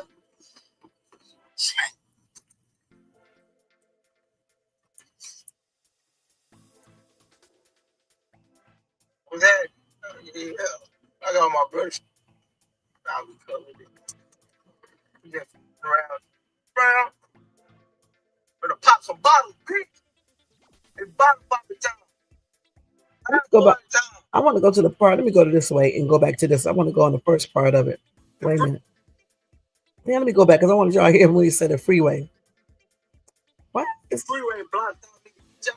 Together, dog. You can't even on the freeway. Man, I got the freeway blocked off all the way on Pope, dog. Is that? I'm just wondering on that right there. When he showed the freeway picture, was he making a reference to when Mo3 got unalive? I'm just wondering that because I don't know for sure. So that was crazy. Okay, but they said he was taunting Mo3. Okay, that's what they said. And then the stuff he was saying here, listen. See if I can play it. I'm just gonna see a little bit of it. He doing the most here. Wait.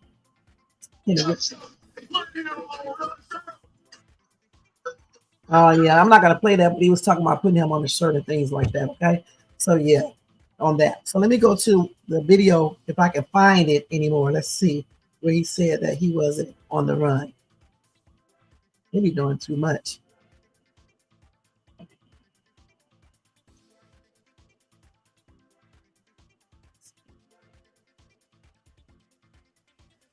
And let's I don't know what was on this one. Let's see. Hold on, let me see if I can find it. It may have been taken down. Okay, here it is right here. Come on, why is this damn sound down? Hold on. Let's do it. Ask about what they think. It's a room on the internet, and if you don't want to answer, we'll just cut it out. You know what I'm saying? They say you on the run. Is that true? Hell no. Ask about what they think. It's the internet shit. Yeah, they were like, ask me if they on the run. I'm like, I ain't seen nothing like that. That's crazy. Yeah, that was. I'm on probation, so I can't be on the run. That's the reason why we couldn't get you last time. They said you couldn't leave. Yeah, you couldn't leave. And I was like, dang. That's the reason why I remember now. I need like a week in advance.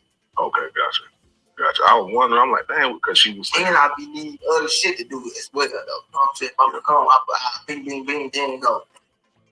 Okay, so he said he is not. Let's rewind that again. He said, listen. Let's just cut it out. You know what I'm saying? They say you on the run. Is that true? Hell no. Just asking that what they think. It's the internet shit. Yeah, they were like, ask me if they on the run. I'm like, I ain't seen nothing like that. That's crazy. Yeah, that was. I'm on probation, so I can't be on the run. That's the reason why we couldn't. He said that he is not on the run. Okay, so all these rumors and stuff, and he did that. This was posted, must have been like a day or so ago. I don't know. They just posted it. Somebody said he lying though. They said they lying. He lying. They looking into him. Okay, so I mean that doesn't mean he's on the run though. They could be looking into him, but that doesn't mean that he's on the run. All right. Let's just hope he didn't have anything to do with it. point blank. You know what I'm saying? Because I don't know. Let's just hope he did not have anything to do with. He claimed he didn't, but many people claim that. It doesn't mean it's true. But he claims that he didn't have anything to do with it. Okay, but always keep this in mind. I remember reading that thing here online about Yellow Beezy, the person who told them gave them information. They said it was another person that also witnessed. Okay, and so it's another person, that's telling the police or whatever, the feds or whatever, information. Besides the other one who told, that he gave. What did they say about the $40,000? Right, about the 40 grand that he paid somebody 40 grand. I'm trying to remember. I'm trying to memorize this from my head, but that's what the other person told, I believe. All right. So again, I hope he's telling the truth. I really do. So that's what he said. I'm just telling you guys that's what he said. That was posted, and it is what it is. Now, is he on the run mentally? I don't know, but he said physically he's not. Okay, Jermaine, he's not on the run. Point blank. Okay, so what y'all think about that? Do y'all think Trapboy Freddie is on the run? He doesn't look like he's on the run to me, but I don't know. Like I said before, who do y'all think that second person is that is providing information to the police or the feds? Because everybody y'all talk about on the internet, I don't know. Maybe somebody totally different. I'm gonna pick up my medicine too. Okay, so y'all just tell me in the comment section when y'all watch this. Okay, what do y'all think about this? And we'll finish talking about this later on tonight. Okay, now, these kids are crazy, man. They're illegal. Wow. Okay, anyway, they have another flyer here, huh? I didn't even know that. 1,000 acres. Okay.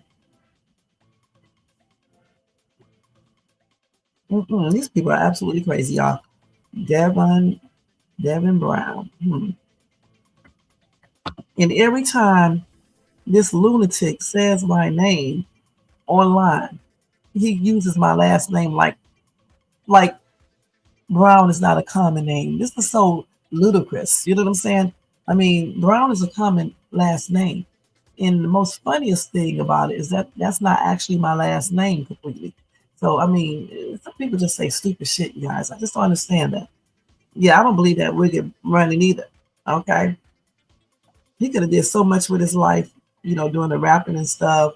Because the dude, if you didn't know he does the activities that he do, okay, if you didn't think he was doing any activities, let me say it like that. He just was rapping, not engaging in anything. He would be, it seemed like he would be an okay guy. I don't know for sure. I'm not saying, oh, you said, yeah, right. You're talking about Devin, right? That's the one that is providing. Who do you think is the second person providing information? I'm just saying how somebody always say Brown. And yeah, just keep emphasizing my last name like I'm related to this dude or anything else. Okay, that's stupid. I mean, how can y'all even listen to YouTubers who say stupid shit like that? There's so many people last name is Brown. I guess Chris Brown is related to it too. And he's related to me and all the other Browns. That's stupid. Okay? Goodness. This is not how we do detective work. Many people have the last name Brown. It doesn't mean we're related. It doesn't mean we know each other or anything. You know what I'm saying? It's just that's a common last name. It's plainly crazy. All right? Anyway, let's move on from Trapboy Freddie because,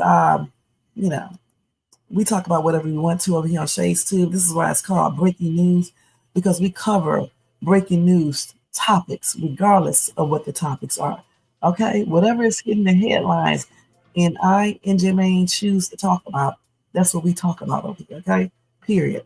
Okay? Not getting any information from other YouTubers, but getting it from the source. All right? Now, let's take Trapboy Freddie down. Let me just give y'all let me tell y'all about Marvin Sapp real quick. And then I got to get out of here about 1:20. I got to go out here and mop this floor real quick because I did like a real Lysol type mop pine soil. I'm gonna spill a Lysol on it. I'm gonna do my bathroom the same way. And I use a little brush on the floor and stuff. Because like I told y'all, this house is older, and the people who stay, it's still in good condition. It just needs some things needed to be, repaired and really clean. Because whoever was here was actually really nasty. You know what I'm saying? So yeah, that's what I was doing today. And plus, I was putting this imitation towel up as a backsplash in my kitchen. And when I'm gonna put up a video, but when I finish it, I'm gonna show it to you guys. I was gonna put up an actual backsplash, but I don't want to spend, that much money on a backsplash for a renter. So I'm gonna see if this will work. So you say you were giving me what? Okay. Oh, you say he provided that information to the feds, right? So you say I'm giving you 60 days to straighten up, ma'am. Okay, 60 days. You take that 60 days and stick it up your, you know what? Okay, and that's on everything. 60 days. I'm gonna give myself 60 days to have your ass incarcerated. Nah.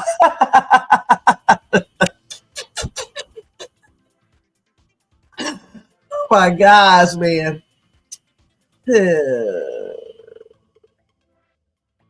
Oh my gosh, these people are crazy. So a black, y'all, before I do Marvin Sapp, let me just give y'all a couple breaking news. So this black woman, guys, was kicked off the plane. Let me change Marvin Sapp real quick. I gotta tell y'all this. Let me just change his real quick. Okay, so this is breaking news. And this is some fucking news too. Okay, real quick. Okay, wait. We gotta change Marvin. Because Marvin been doing the most with $40,000. I think it's $40,000. Let's see. Anyway, allegedly. So listen, this is some breaking news. Breaking news, breaking news, breaking news, breaking news, breaking news, breaking news. All right. So a black woman was kicked off the plane, you guys, for looking at a white flight attendant. This is according to a lawsuit. Isn't that crazy? She said she was removed from a Delta Airlines flight after simply looking at a white flight attendant. Now, according to Atlanta Black Star, Teresa Jordan filed a federal discrimination lawsuit alleging that she was kicked off a Delta flight after a flight attendant took issues with the way she looked at her. Now, this incident happened on March the 27th when Jordan, a frequent Delta flyer and first-class passenger, and her teenage daughter were flying from Lexington, Kentucky to New York City. After the plane doors closed, Jordan leaned over to say something to her daughter. A flight attendant then passed by, and Jordan looked up at her and made eye contact, but did not say a word, according to the complaint. Now, Jordan's eye contact sparked a sudden outburst from the flight attendant, the complaint states. Without any provocation whatsoever, flight attendant Doe, a Caucasian woman, began screaming at Mrs. Jordan, yelling, "Don't look at me like that. Don't eye me up and down. If you can't comply with my commands, then I'll turn this plane around and we can go back to the gate." Jordan repeatedly told the flight attendant that she would comply, but the plane worker continued her rant per the suit. The passenger stayed in her seat and never raised her voice during the exchange, as other bystanders looked on in disbelief at the flight attendant's unwarranted outbursts. I have never heard a flight attendant act so aggressively toward a passenger. It was disturbing and unwarranted. That's according to one bystander who saw it. Another bystander wrote, the flight attendant had treated Miss Jordan as if she were a dog or a slave. Now, according to the complaint, the flight attendant went to the cockpit and lied to the crew about the incident. Okay, hold on.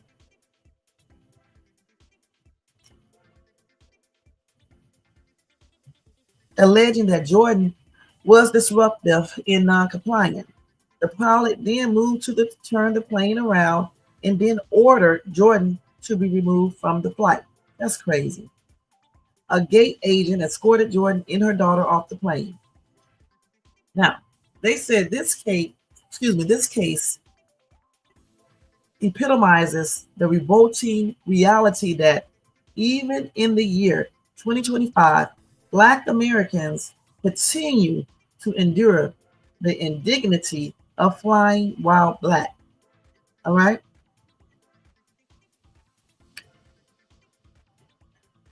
And they said it is an experience steeped in humiliation, and echoing the dehumanizing denigrations of the Jim Crow South. Okay, and that's according to Jordan's complaint. Now, Jordan's attorney, John Norrisberg, said in a statement, "It is absolutely outrageous what happened to her. She has multiple eyewitnesses who saw what happened, perfect strangers who wrote to Delta about it." Now, Delta did address the suit, saying, "While we have no specific comment on this pending litigation, Delta has zero tolerance for discrimination of any form." All right. So I hope this lady win. Okay. I don't know who this flight attendant thinks she is, but I hope they got rid of her ass because she does not need to be in that position at all. And hopefully she won't be able to apply for that position at any other airline, period. And I hope they sue the shit out of all the people that's involved, period, and win. They are suing, but I hope they win. All right. And I'm not going to read these comment up here because they're going on. They're using Trump and all this other stuff. We don't want to hear that. I will read this, though. Somebody said these workplace Karens are going to cost these large corporations millions, if not billions of dollars. Deborah said, "It's sad when you can't look at someone, or even if you do, that will bother that person so much. We all get talked about. I can see you getting mad if you knew the person." She must have gotten up on the wrong side of the bed.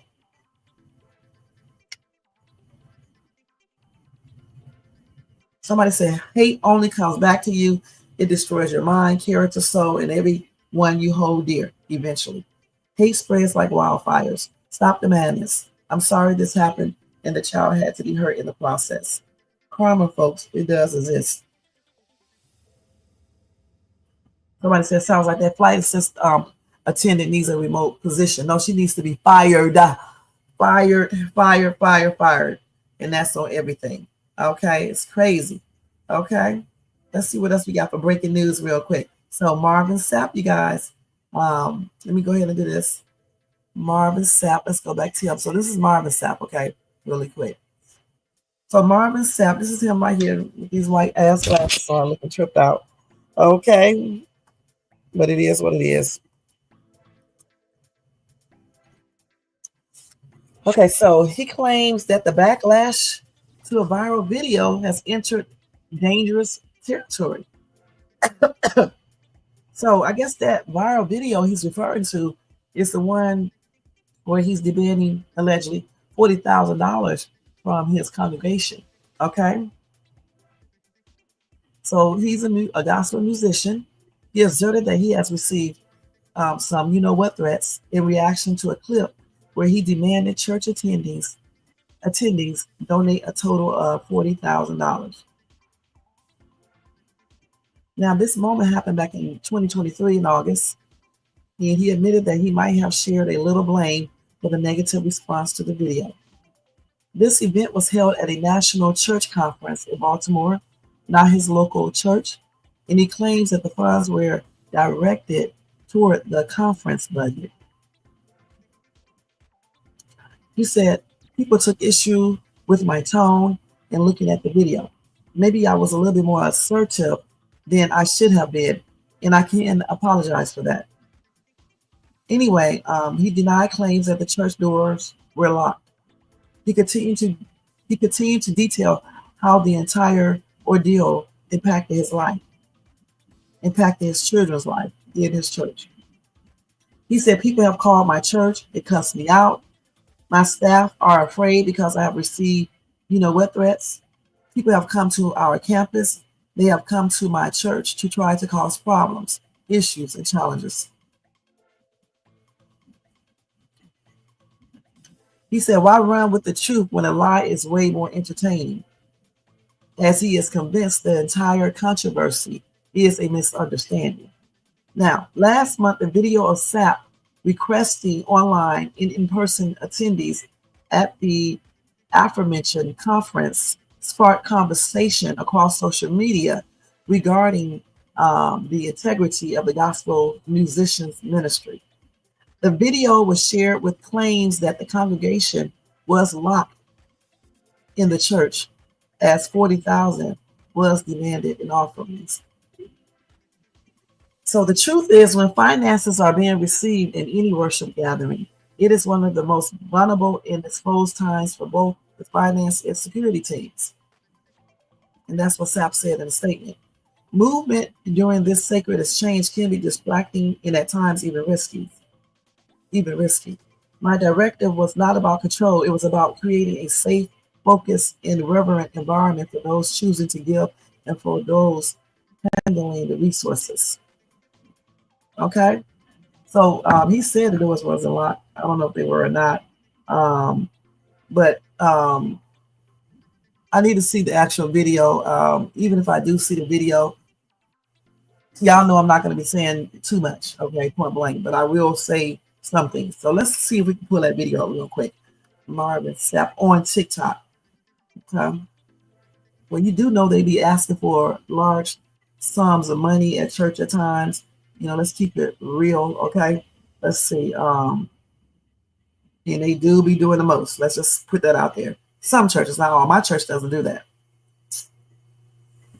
Yeah, they don't do that. They don't lock doors. They don't make you put anything in or anything else. Is this him right here? Let's see. Close the doors. It costs to sit up here. Oh, shit. You remind me of somebody. You witnessed the Lord's Spirit. You were there. Look, I want to see that damn comments like and that. They understand the cost that is involved. There's 1,000 of you. I said, close them doors. Ushers, close the doors. He said, close the doors, y'all, not lock them. Close the doors. Close the doors. It's 1,000 that's watching online.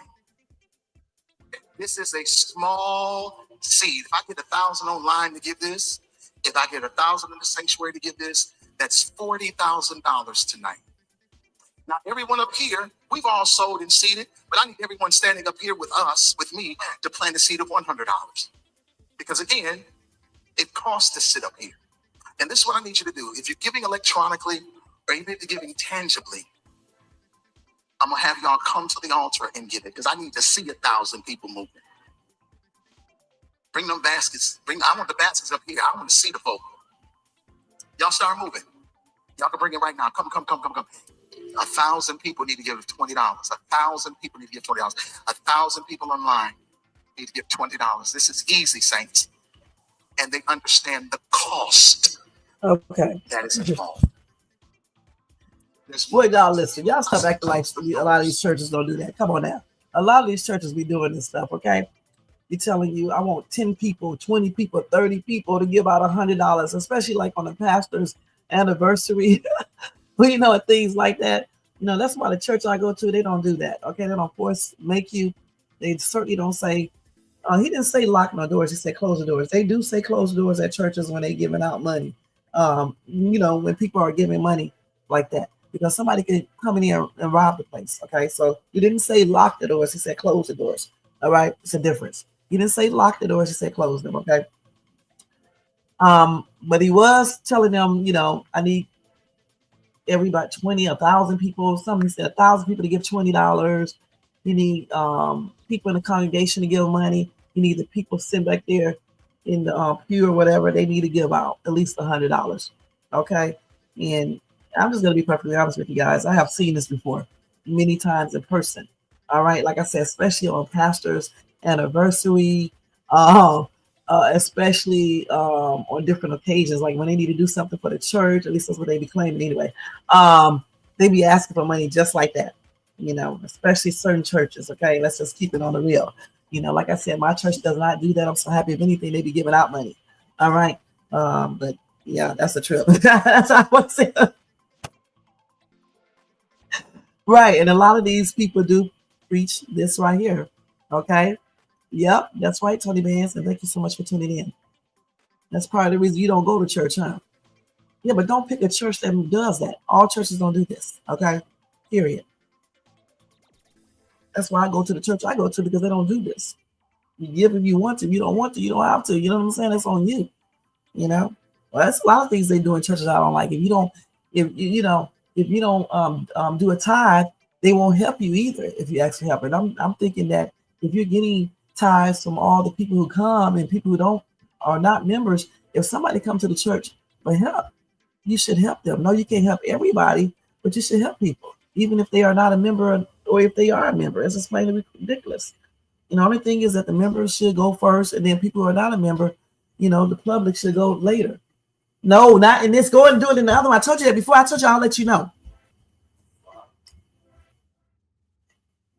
All of them are not the same. And you did not go to no hundreds of churches.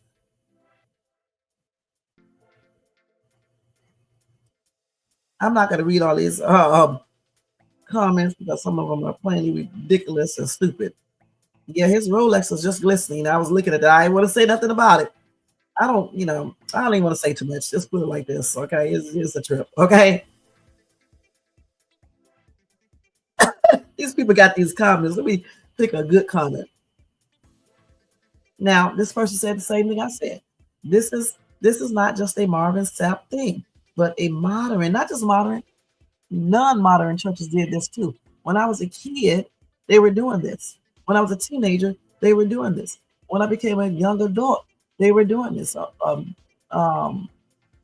grown adult, they were doing this. A middle-aged adult, they still doing it. All right? That's why I don't go to these type of churches. Somebody said, beware of false prophets and teachers. We got a couple more online. This isn't right at all. That's true. All right? You should be forcing people to do anything, right? I will say that. You shouldn't be forcing people to do anything. You shouldn't be requiring people to do anything either, okay? And not saying that he's forcing, but that requiring people to do certain things, that should be a no-no. You should just tell people we try to raise $400,000 or $40,000. So whoever want to donate, we appreciate it and leave it at that. Just like on my channel, I'm trying to raise some money, okay? To pay StreamYard, okay, and to pay my other stuff on YouTube, okay? So if y'all want to donate, you donate. I'm not going to say you better donate, okay, or some stupid stuff like that. I don't think anybody should do that. Not just pastors or worship leaders or whatever. No one should do that. You shouldn't force people to do anything. You should tell them if they want to donate, let them donate. I don't even know why y'all even buy into that stuff. When people be forcing y'all to give money and make donations and doing the most. You shouldn't even be, I wouldn't even want to donate to anybody that does this. All right. When I go help homeless people, they don't say, you better help me. They don't say crap. They ask me or they put up a sign and leave it at that. And then I'll make that choice if I want to donate. And usually I do. So it is what it is. So the thing is that we know what some of these things are all about. Let's keep it real at these churches. Okay, I don't want to say too much, like I said, but we know what some of these churches are all about. Let's just keep it on the real, okay? Somebody said he's wearing at least 20,000 worth of jewelry. The thing about it, these people at these churches want their preachers to look good. Let's keep it real. All right. Now, if these preachers are making sure that all the members are doing good and nobody in there is struggling, okay, and they're not living in poverty and they have cars, even if it's just an older car, then okay, if you're going to buy yourself a Rolex, a nice mansion and stuff like that. But if you got people in your church and they are struggling and you can't help them, then there's something wrong with that. Period. I think your church should be taken care of. You know what I'm saying? I really do. People who can't do things for themselves, help them out. I'm not saying you got to take care of them every day or month, but help them out. It should be nobody in church struggling, members struggling while the preacher is up in the pulpit with $20,000, $30,000, $40,000, $50,000, $100,000 worth of stuff on. And yeah, you could say he worked for whatever he's doing, but you're supposed to be a preacher because you were called to minister, called to be a preacher. Okay, that's why you're supposed to be preaching, because you were called to be a preacher, not because you just want it as a job. It's supposed to be like, it's supposed to be something special that God called you to be a minister or a preacher. Wow. Yeah, I think everybody did that. Let's see. My granny donated and cooked for our church for 40 years. Yeah, that's how they do. That's why I say you have to be very cautious of the church you choose. All right. My mom used to drag me to church. You know, all our moms did this. I used to go every Sunday, Bible class, all that stuff. I gave my kids a choice. If they wanted to go to church, they go. If they don't, they don't. Yeah, I think all of us been through this. You said bullshit, Shay. No, it's not bullshit, Tony Bands. I mean, everybody wants to look good. If that preacher, if people are donating to a church because they want to, you're not forcing them, and they're just supplying the preacher with money, and he's taking that money, taking care of all of the church needs. All right, the lights are on, everything is good, the church is looking good. You don't have people in your church can't eat, you don't have transportation. I'm talking about the members. If all of this is taken care of, he deserves the ability to be able to purchase something for himself. That's nice, because if he's taking care of the whole congregation, making sure that the members are not in poverty and they're doing okay, I don't see anything wrong with that. The problem is that some of these preachers, you walking around here with these designer clothing on, watches, cars, homes, and people in the church itself, members are struggling, don't have cars, don't have not making enough money, don't have food to eat, they're living in dumps and things like that. They need to first make sure they're helping all of these people, not lazy people. Now, don't get it wrong. They don't need to help lazy people, because some people are just lazy. They're not trying to do anything. They just want a handout. I'm talking about people who are actually trying to do what they need to do. If a member comes to you, they should be helped, period. Even if it's a car, your rent, or whatever, get in a better place, whatever. That's what that money is there for, too. That's what I'm saying. You said my grandma and grandpa gave the land for a new church, and when my grandma passed, they charged us $5. Of course they did. Of course they did. Again, that's why you have to watch who you want to worship with. Okay? Because remember this. Some people are not for real. They're fake. Okay? Just because people preach, say God, say the Lord, say Jesus, say Yah, whatever other name they got, Yahweh, which is Yahshua for that, it doesn't mean that they are really into that. Okay, some people are actually not saying that Marvin Sapp is doing this. Let me clarify this, or any other preacher, but not, it doesn't mean that when you go to church, all these preachers are of God. Okay, and they're telling you the right things. Some people do this for a job. Okay, just to get that money. Don't you know that? Just like some YouTubers, they get up on YouTube and they do this just to get money. They don't give a damn about y'all, but y'all keep on donating to them. All right, that's crazy. Same thing these people do in the churches. All right, see, you can tell when somebody cares for you. Okay, because when a preacher cares for you, okay, when a preacher, be careful. When a preacher, watch those cars, because they can't drive. When preachers care for you, I'm telling you, they're not going to let people in their church members be in poverty. I'm sorry if that church is generating lots of revenue. Now, if you're at a struggling church, yeah, but even then, you still want to try to help. Okay, the Bible talks about helping, and y'all can't talk in because y'all do the same thing when y'all pass around homeless people, and y'all be having loads of money and don't help them. Okay, so no, you're not giving a homeless person false stuff, and you're not preaching to them, but I'm just saying, help is help, you guys. And when people are in need, I think, you should help if you got the resources to help. And if preachers are preaching in churches and they are getting all this money, I think they should be helping people in their church members, first. Okay? Because you have to make sure your entire flock is good. And then you can go out here and you can buy yourself this fancy stuff, because you have taken care of business, much like a parent. If a parent is taking care of business, let's use moms, like moms, baby mamas. If the dad is paying child support, okay, and the mom is taking care of that child, the rent is paid, the utilities are paid, the child got clothes, got their hair done, they got their medical stuff taken care of, the mom has been a good parent. If she chooses to use some money to buy herself a gift, she can do that. I don't know why you guys think you can't. You can do that. That's one thing I got to give it to David about, because that's what he says all the time, because I'm a good parent. You know what I'm saying? So the preachers are the same way. When people are donating money to these churches and stuff, yeah, they got to pay the utilities. They got to pay for upkeep of the church. You got to make sure the building is taken care of. You got to have equipment. You got to pay the people who work at the church. You got to do the child care, all of that. But with the money that's set aside to help people, it should be a certain amount, almost equivalent, not exactly what the preacher makes, but it should be enough.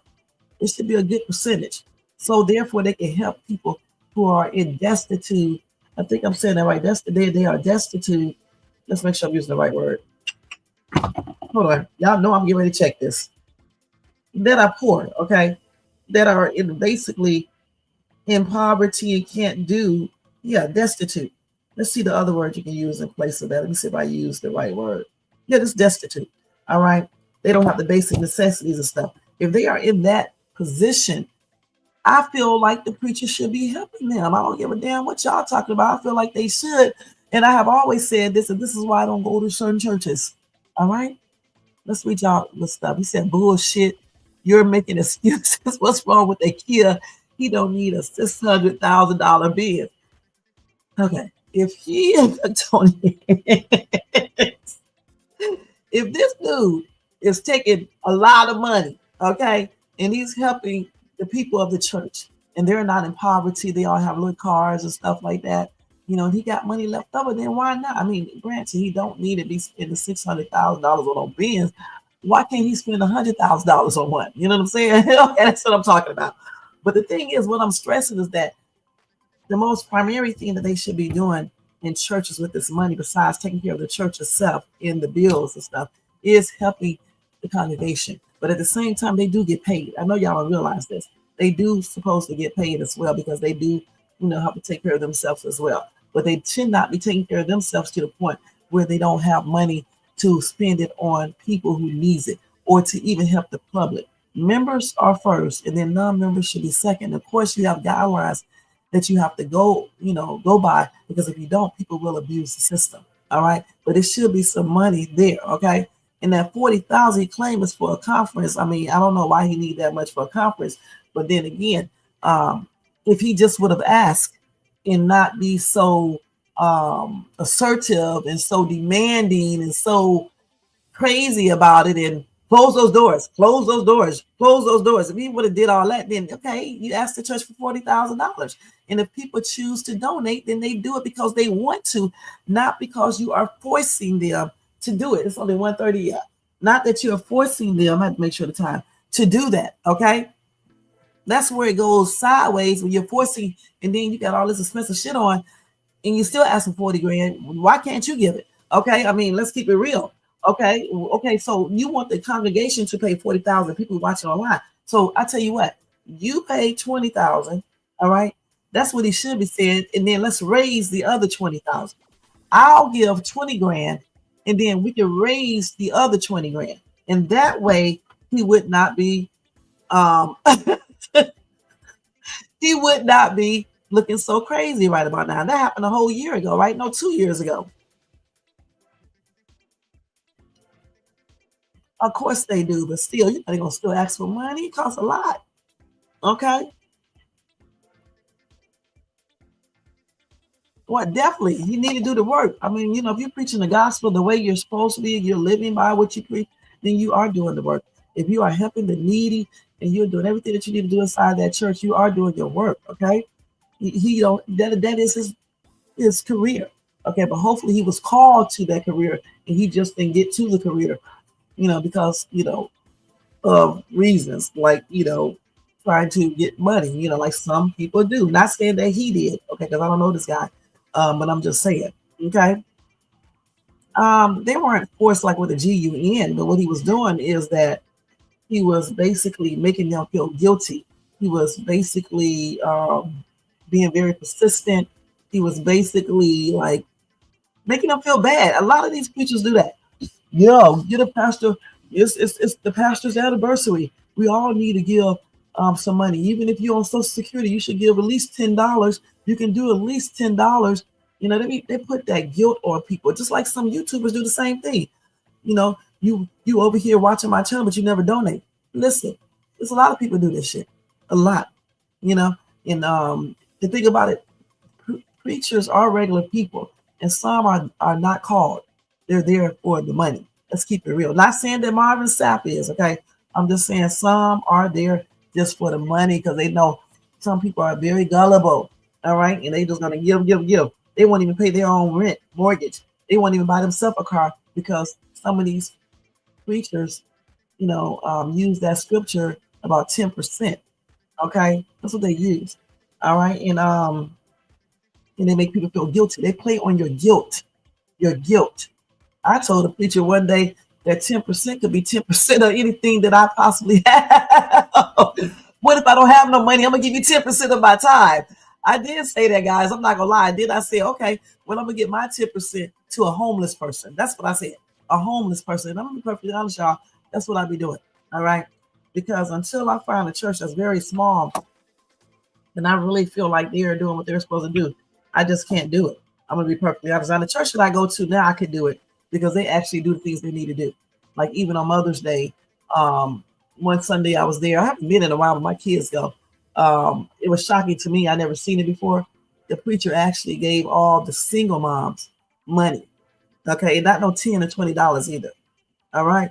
I was like, damn, what about mothers that are not single, but they still need help? That's what I was saying. Oh my gosh, man. But yeah, he gave them a lot of money. It was a bunch of women in there. Yeah, so they always do stuff like that. And when they take offering at my church, that's why I like that church. You know how some churches you go to, they make you feel guilty if you don't put anything in the offering plate? Okay, they do close the door. They say close the doors of the church. I know y'all won't be in church. That's what they say. Ushers, close the doors of the church. Okay, so you can go ahead and give, and so nobody can just come in. The usher stand at the door. All right, so that's how it goes. Period. I mean, he was emphasizing close those doors, and he was saying it in a very assertive manner, which he shouldn't have been. And he should have made a donation because if he can pay all that money for a Rolex, and I feel like he can pay 20 grand, so that's half of the 40,000. So there you go. And then you say, okay, congregation, people who are watching, everybody just make a donation of any amount you want to because we're trying to reach that 40,000 goal or whatever. That's the way it should have been done. Just like I do on my channel. I don't never tell y'all, get y'all motherfucking ass over here and donate or else don't come to my damn channel. I'm going to cuss y'all asses out. I don't never say that. Okay? I say, you can donate a cash app, you can do this, do that, and leave it at that. That's the way it should be, period. And that's the way it should be in church. They should never force people to do anything because you don't know people's situations. And if a church is making a lot of money, he said that church doesn't. But if a church is making a lot of money, like a lot of churches I know of, I do feel like they should be helping the members get out of poverty. I really do feel like they should. I have always said this. They should get them cars. I mean, you don't have to go out and buy no luxury car. Put a nice little Nissan Sentra or something like that, even if it's used, not too old though. Okay, but just like 3 years or something like that. I don't understand why they don't do this. Now some churches do. Okay, it just all depends on who you get. And if that person is really committed to God like they claim, and it's the right God that they are worshiping. Because always remember this, because somebody said God, it doesn't mean it's that God that you're talking about. That's why you don't let anybody pray for you. Because somebody praying to God, it may be the God Lucifer, okay, they're referring to. It could be the God of the sun God, the moon God, the money God, the plant God. I don't know. It's just so many different. They can talk about themselves. Okay. So that's why you don't let people pray for you. You pray for yourself. All right. And that's on everything. And when you go to church, you're supposed to pick a church that connects with you within. Okay. I don't like churches that look at what you got on. If somebody come to church looking raggedy, talking about you, they gossiping, they doing the most. They be in church all day on day. I don't like those type of churches. They press you to give. They got that money bag up there, basket going around and basically looking at you like you better donate or else. Or, require you to donate in order for them to help you. I don't like churches like that. I'm going to be perfectly honest. And that's why I try to stay away from those types. Pastor dressing up in all his clothes with people in the church in severe poverty. No, that's not good. Okay? Point blank, it's not. It is a calling, but still, it is still their career. Okay? They still get paid. That's why you do donations, offerings, and things like that. They get their salary out of that.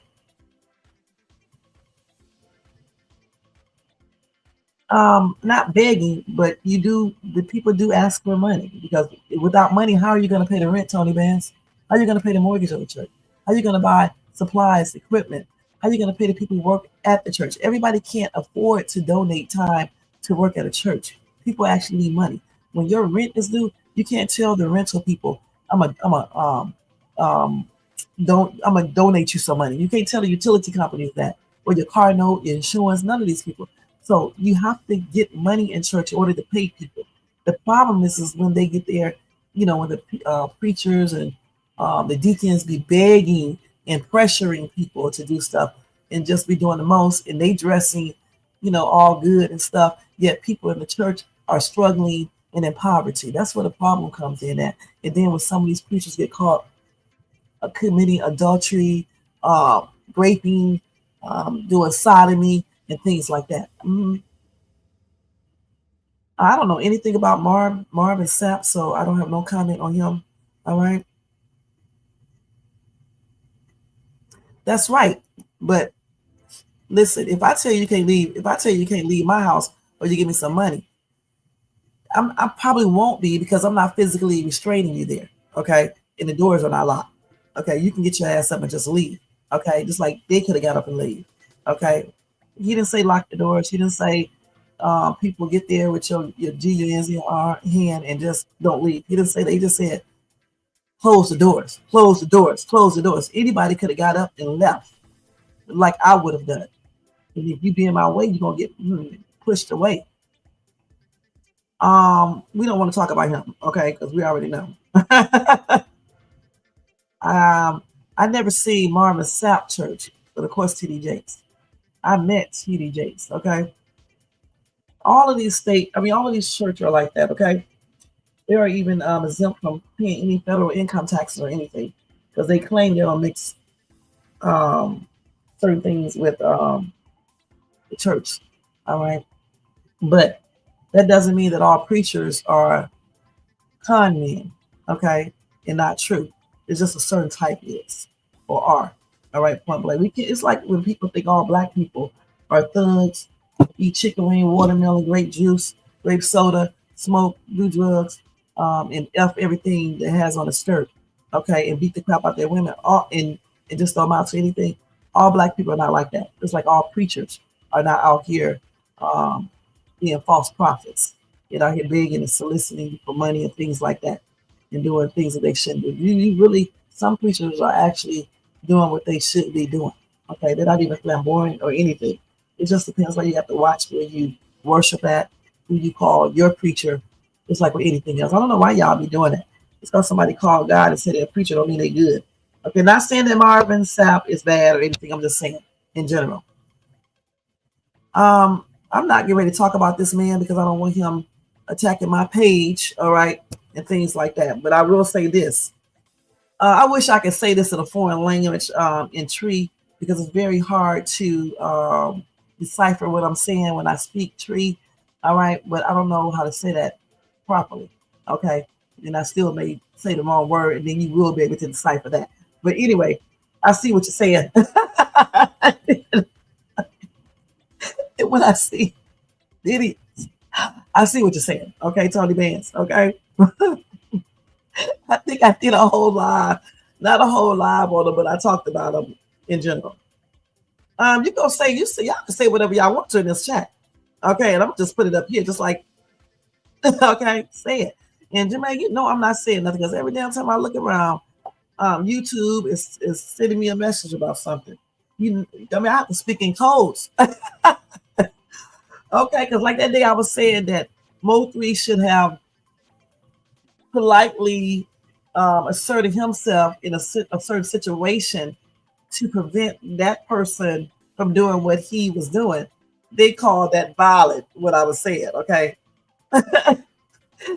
Okay, it's violent for me to say that he should have practiced self-defense in that manner. And I think he would still be alive. Okay, point blank. So I'll just speak in a different type of way. All right, because y'all know exactly what I'm talking about.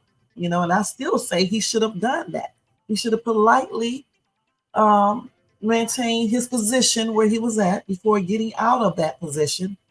And he should have he could have stopped, but he should have started back up and accelerated right into that target and showed that target who to mess with. And that's on everything. All right. No, I'm not trying to really make examples like that. Okay. He said these are not good examples of pastors. I'm just talking about in general when I just like make those, talk about different things and try to paint somewhat of a similarity. We know it's not 100% similar, okay, because pastors are looked at on a higher level, okay, but I'm just still saying that they are still people. They're still men, okay, they're still men, I mean.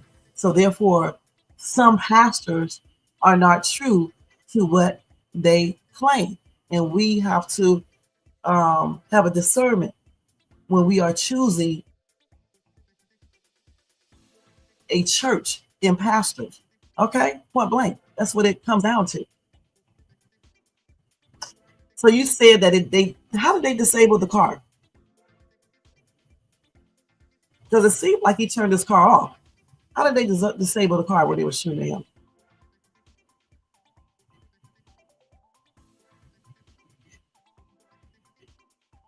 So you mean to tell me when they shot the BULLETS, I think I spelled that right, that disabled the car? How did that disable the car, Tony? Because even if they shot all the tires and the tires are flat, you can still drive on those tires. I've done it. I just did it a couple of weeks ago. Messed up the tire, but I drove all the way to the damn place on a flat. Okay, I was actually, wait a minute, I did this twice, not just one time. I forgot about the first time. Y'all, I just realized I did that twice. Okay, the first time I drove on a flat, the car was on 28 PSI. I got in that car and drove it all the way. It had to be every bit of 6 miles to the place where I got it repaired. As I was driving on the street, the PSI went all the way down to 0. When I was sitting at the light, it was on 0. And I drove the rest of the way. Thank God I didn't damage my rim, but I did damage the tire and had to get a whole new tire. The tire was so damaged, it started shredding. I didn't even know tires do that. It shredded. And he was like, if I would have hit a bump, I knew not to hit no type of holes or anything. I went around him because he said if I would have did that, it would have did a blowout. So I was smart enough to know to go around all the little stuff that I saw in the street, and I was going slow as well, but I was trying to get up there because I didn't want to be stranded.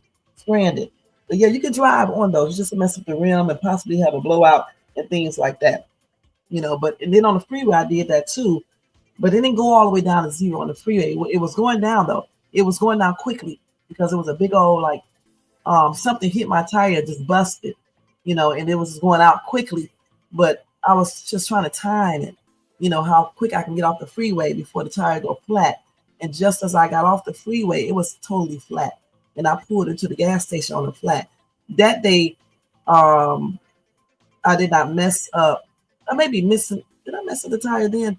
I didn't know. No, that day I didn't mess up the tire. Thank God I didn't mess up the tire. They was actually able to repair that tire. Actually, I think it was still, it didn't go all the way down to 0. When I was on the freeway, it went down to like 10 PSI. Okay. It went to 10 PSI. Okay. I had just, yeah, that's right. Cause I had just got the tire fixed the first time. And then it was a whole different tire. I guess a tube fell out somebody's car, truck, and I ran into it. I didn't even see it and stuff. I just heard it. And it just took the tire down immediately. Okay. But fortunately, that time I kind of realized that you don't need to be driving the car once the PSI goes down so quickly. But I still took a chance because I didn't want to stop on the freeway.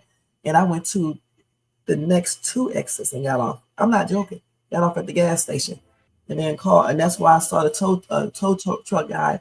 First, I asked this damn guy walking by. And I'm glad he was honest. He didn't really know how to use the new jack on the car and stuff. He was trying to, no. What did he say? He didn't know how to do something. I can't remember what he said. And then we was trying to figure it out together. But I said, no, that's okay. Because I don't need you tearing up my car. And so, but thank you anyway. So I went inside the store at the gas station. Saw a guy with a tow truck uniform on. I asked him, he thought I was on the freeway. So he said no at first. And then he saw me when I went back to my car. He saw that it was at the gas station. And he came over and helped me. He was on his way to work. He had told me he was on his way to work because he didn't have enough time. But when he saw me standing over there by the air pump thing, trying to figure out what to do besides, because I could call the people, but they was talking about 2 hours before they got there and I needed to go. And so I was going to figure out how to change the tire, me and my son. So the guy saw me and he came over there and he said he thought I was on the freeway. And and he didn't have time to go to no freeway and get me off freeway and all that. But he can do it now, you know. And I was like, how long will it take? Because he said he had to be to work in 30 minutes. That shouldn't take that long. It was a little hard to change my tire though with that little ass thing they give you. That he was able to do it and stuff. He was trying to show my son, but of course, you need to show him many more times and stuff. And he changed the tire, he put the donut on it and stuff. So you can drive with a flat. You just gotta mess up your rim, and you may get a blowout. I mean, I guess it'll shred all the way out and cause blowout. And of course, you get an accident doing that. But if somebody get out their car about to shoot at you, who's thinking about all that? You know, you're just gonna go straight anyway, and you're not gonna be driving that long. So it is what it is. But I want to know, you said what when you said his car was disabled? What are you saying? Was the tires disabled? I can't imagine them shooting at the car and making it stop working. So what was disabled about it? Did he have flats?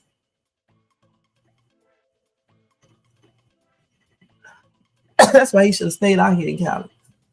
What did that happen at? What state was that in? Let me look this up real quick, y'all, because I don't forgot. This is like how many years ago?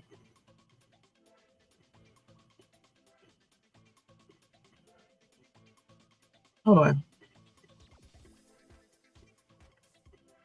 I'm steady watching this clock.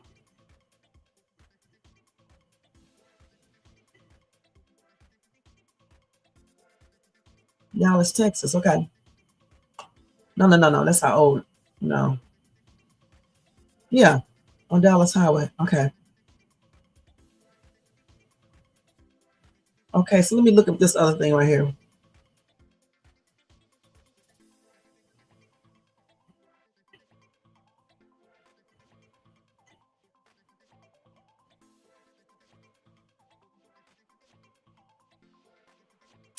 Let's see. See if they got anything on that. So they said they were shooting at the front of his car. No telling what damages was done to stop that car. They said, I'm sure he didn't want to get out of his car. So if they shot at the front of the car, that was when they were in front of the car, right? When they were shooting. Let me see this video.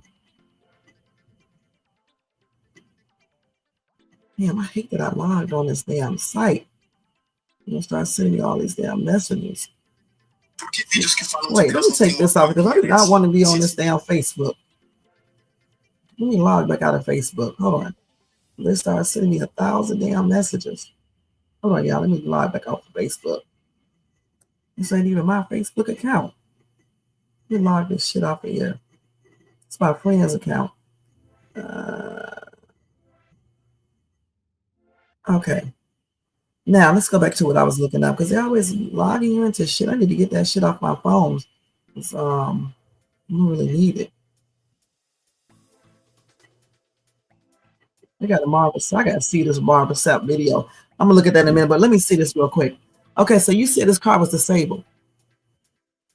Yeah, that's what they say. I mean, yeah, that's what they say. That's what rumor has. Okay. So you say his car was disabled. Hold on.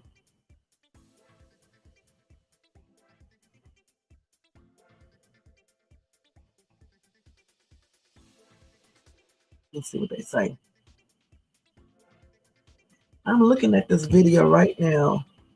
Let's see. You can't really tell looking at a video. Oh, let's go here try to rap. This girl knows she cannot rap.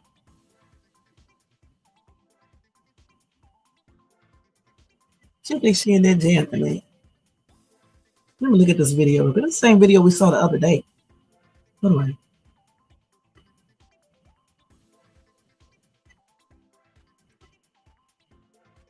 All right.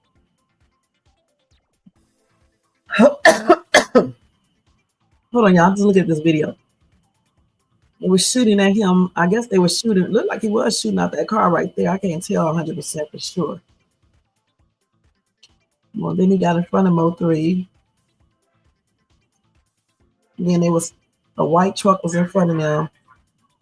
And then the person driving a black car got back in front of him, immediately back in front of him again.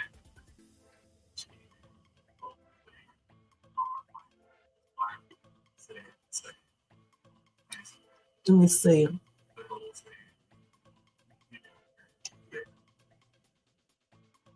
Right. I believe I have a little cold, y'all. Let me see. I'm just looking at the video, y'all, real quick. So yeah, it's right here. This car was still running in. Still running in. And he got over it. Looked like he hit that truck, but he didn't. He just got very close to him, to the box truck. It looked like he stopped this car because he stopped and he went back up a little. He stopped this car, y'all. His car did not stop on his own. He stopped this car. And it does not look like he has any flats either. I'm not sure because you can't really see on the side. He stopped this car. This car was not disabled. It just doesn't look like that. Because when that dude stopped cat a quarter, or however you call it, sideways, or whatever the case is, Mo 3 car had stopped a little bit, and then he went on up a little bit, and then he stopped it completely and got out. And he looked up over there to make sure that dude was not his car yet. Then he started proceeding around his car. Mo 3 did. And then Mo 3 slightly ran when he got almost up to that passenger side. And he ran and looked up underneath that seat or wherever in the car. He was looking for something, which was probably his GUN. And then that dude was fully out of his car by that time, running, shooting. And then Mo 3 was down some on the ground. He started running. Let me replay that again. I want to start it from this area. I don't want to see the whole video. I want to replay it from here where the car stopped. Yeah, he went over, almost hit the box truck, got back over into his lane.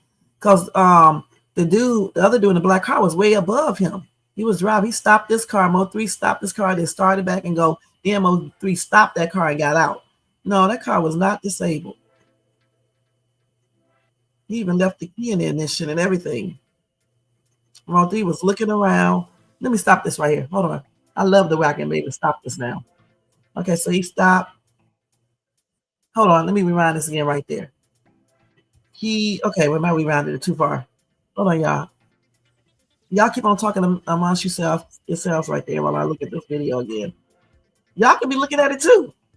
But I'm not going to hold it up there. Let y'all look. Y'all got to go to yourself. Especially that up on damn YouTube. So yeah, he stopped. Wait a minute, hold on. I want to see this part where the car stopped a little bit and he started back up. Hold on.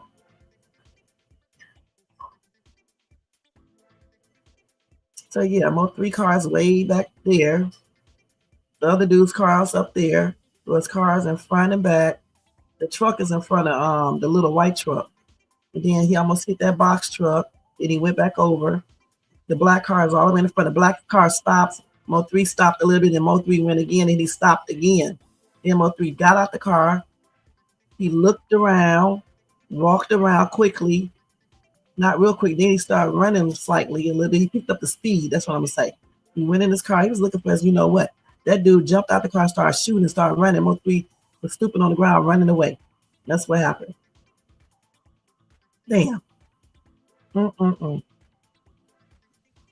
That's sad, but I don't think his car was disabled because it looks like he stopped that car. I don't know for sure. I don't know for sure, but it just looks like he stopped that car. That's crazy. Let's see. I don't know about that. Did you look at that video? Go look at the video right now, Janae. Just look at that car. You don't see no smoke or nothing coming from his car. Anything. It don't look like the car stopped like that. It looked like he stopped that car. Let me see. I don't know for sure. It could have stopped. I don't know. So right here, stop. And it could have been stopping right there. And then it started back. Okay, it could have did that. It could have been stopping right there. That's why I was spudding, like, whatever you call that, when the car go a little bit and it stopped and you go again. It could have been stopping right there. It could have got disabled right there. He could have stopped. It could have got disabled right there. I was looking at the video one more time. And that's why he ran around. So he couldn't. So maybe if they did disable the car, maybe he was going to drive right into them. Maybe he was. Let me look at this video right here again. I want to see this part right here again. I just want to see. Because, yeah, right here, it could have been. I don't know for sure, though. Let me let y'all. So I can't show this because it's on YouTube. Right here, his car stops. And it goes a little bit. And that's when he jumped out, looked around, went around to the other side of his car. He's watching that dude. The dude was getting up out that car then. He got up right there. That's when Mo3 got down to the ground because the dude started shooting. Immediately when he got out the car, the dude started shooting. That's why Mo3 stooped down to the ground and started running.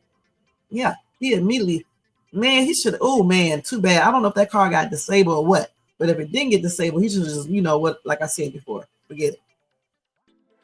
Let me look at this again. No, damn, rapping sounding a hot ass mess. I need to teach her how to rap. Damn. She said, wait, hold on. She said, and now I know. Now I know. It's like she reading, y'all. This girl ain't said, now I know what you're gonna say. She ain't saying it like that. She's saying, now I know what you're gonna say. She said something like, I don't know. It's just a hot ass mess, man. She said, you understand me that I loved you? Oh, I don't know what the hell she rapping about. It's not like she reading, y'all. I'm not joking. This girl, what? And she want to laugh when I be rapping and still rapping old school. Okay. Let me look at this again. Let me see. I'm trying to determine if the car stopped. You ain't gonna be able to tell this from the video.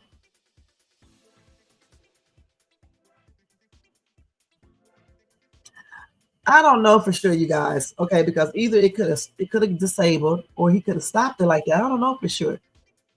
When they go to trial and they tell us, then we'll know. Because I don't know for sure. It's hard to say just looking at this video. He was looking though. Let me look back at this video then. At this spot right here. Let me increase it. Maybe I can see it even better. So Mo3's car stopped right there, then it went up, then he stopped it. Now I still, honestly, I don't know why I keep on thinking he stopped that car. He went around there. That dude got out that damn car. I can see him clearly get out this car, man. Let me see if I can enlarge this. You can enlarge it. You can see his ass clearly get out that car. And you know what? Mo3 really thought he had something on the side of that car too. He really did. That's why he did all of that. But the puzzling thing is this right here. I guess he got, listen, everybody keep on saying, why couldn't he didn't reach over? I know why he didn't reach over. Because when you reach over, you can't watch. Okay? You can't watch. And if his stuff was inside of a compartment, he has to be able to watch and get it out at the same time. But I mean, I guess he could keep his head up and grab for it and then grab it and then do that. Okay, then just say if his car wasn't disabled, he couldn't find it. And then as the guy was getting out the car, he could just ran straight into him. If the car wasn't disabled, like y'all are saying. I really don't know 100% because it's very hard to tell looking at this video. You would need like an expert to look at this video to be able to tell that 100% true. Because there he goes stopping right there. Then he starts back up again. Then the car stops. Then he jumps out. He gets out. He looks around, go around the car, look again. Dude in the black car gets out while he's in the car searching. Then he starts shooting. Mo3 gets on the ground, start crawling, like his hands on the ground, like, but he's walking, stooping down. That's sad. That is real sad. That's why he should have had a second person with him, like a damn bodyguard that could have, been, helping him out. And when they was riding down the freeway, you can't really tell if he was sure, but it did look like he was. When they were side by side, I thought I saw the GUN out the window. I thought that I saw that. I'm not sure 100%, but I thought I saw that. I think he was shooting while he was driving. I'm not sure. I know one thing is a sad situation. But we're going to find out when that trial starts. I guarantee you that. They're not. Let me take this off because this is YouTube. Hold on. Yeah, they got a play-by-play. Yeah, hold on. Let me see something. I can't even get off the damn job. Something crazy. Hold on.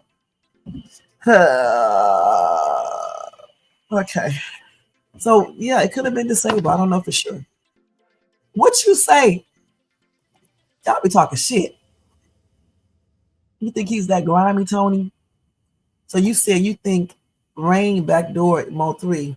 Yeah, it could have. I mean, let me see what happens if the engine is damaged by bullet.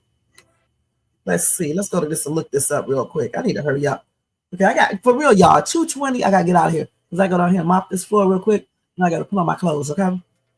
Can damage it? Can bullets damage an engine where it won't work? This ain't the movie. This is real life. So let's check this out and see. Let's see what they said on here. Okay, hold on. Let's see. And I got to go through a whole damn book. And I understand on the action movie, 100% of the time it can, but that's why I said this ain't the movies. They said in real life, unless you are very unlucky or unlucky, depending on who you are, probably not. That's why I told you I don't believe that they disable a car by shooting. Okay, I believe he stopped that car. I don't care what his brother said. Now, they did say you can get a failure from a radiator damage, but don't you think you would have seen some fluid leaking from the car? Now, they say it could cause a slow to rapid engine failure. Okay, if you hit that radiator and you damage that, nicking a critical wire, pulley, or belt, or cutting the fuel line, etc. That might cause a slow to rapid engine failure.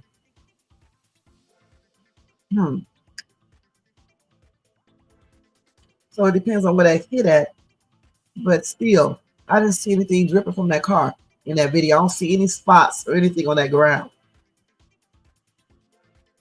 Somebody said not likely. It's very it's not likely that they can stop a car just from shooting at it like that.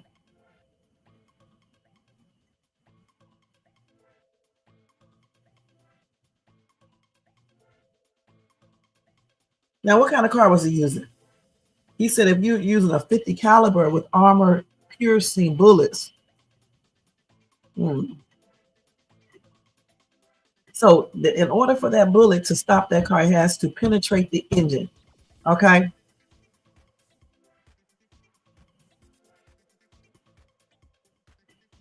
And they said many of the items surrounding the engine could be damaged and cause the engine to poorly run or stop. But if it doesn't penetrate the engine itself, when they say it can be oil leak to engine failure. Do y'all think but let's see, he was on the side. Where's the engine in the car? It's in the front, right? In the middle. That's the engine, right? The engine sits down some. So if he shoot from the side, the bullets can possibly go and hit the engine, right? Okay. Okay, but when the engine would have stopped way before then, because when he was on the side of him, in the back of him, you think he would have got that far on the freeway before it stopped? Because he stopped in the middle of the freeway after the dude driving the black car stopped. The dude in the black car stopped first. Okay, did y'all look at that video? He stopped first, and then he stopped. He cat-cornered, or whatever you want to call it, the car. I don't know why he stopped like that. Okay, and then Mo 3 cars was still going a little bit. It stopped a little bit, so that's what made it could have been an image damage right there, because his car went. I thought he was doing that on purpose. The car went a little bit, and then it just stopped. So that's where they probably said it was damage to the engine, because it stopped right there. And stuff. And then that's when he got out. He was looking around and stuff like that. And then he was looking the other way. Then he looked toward the person in the black car. Then he went on around the car, not too slow, but not super fast. He did it faster, because the other video I was watching was slowed down. He did it fast, but not like running. He didn't start running until he got close to that passenger side door. He started speeding up then and went underneath there. And while he was going underneath there, he looked up again too. While he was going underneath there looking for the gun, he was still looking up. That dude got out of his car. And when he got out of his car, he had his GU in and said he was shooting then.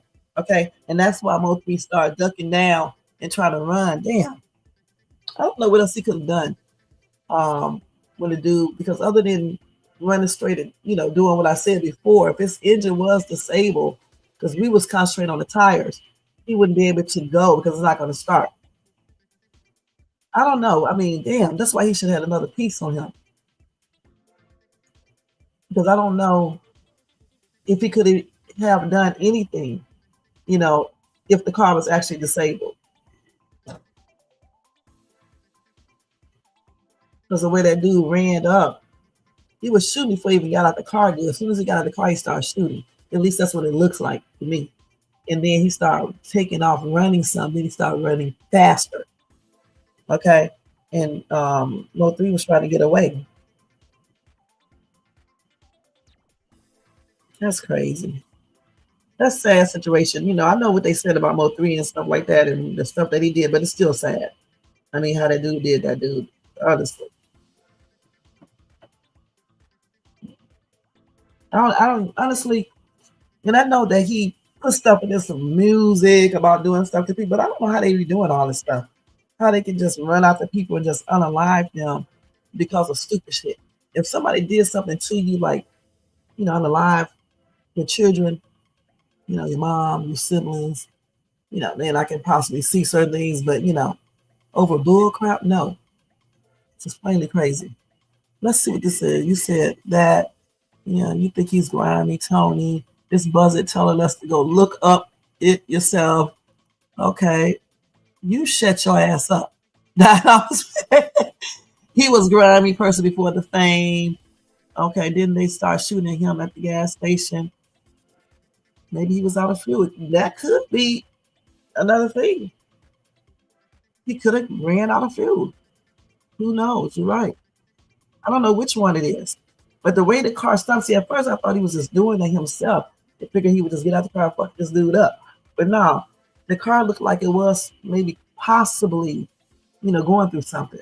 Okay? Because if, you know, like when cars get ready to stop, it stops a little bit, then it goes. That's what it was doing. Okay, so that right there is a sure, maybe, I don't want to say sure indication, but it's maybe an indication of the car was having some type of engine failure. I don't know for sure.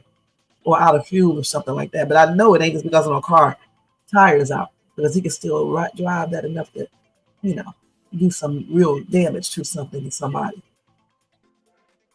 So he was grimy. Okay, so why do y'all say water is grimy?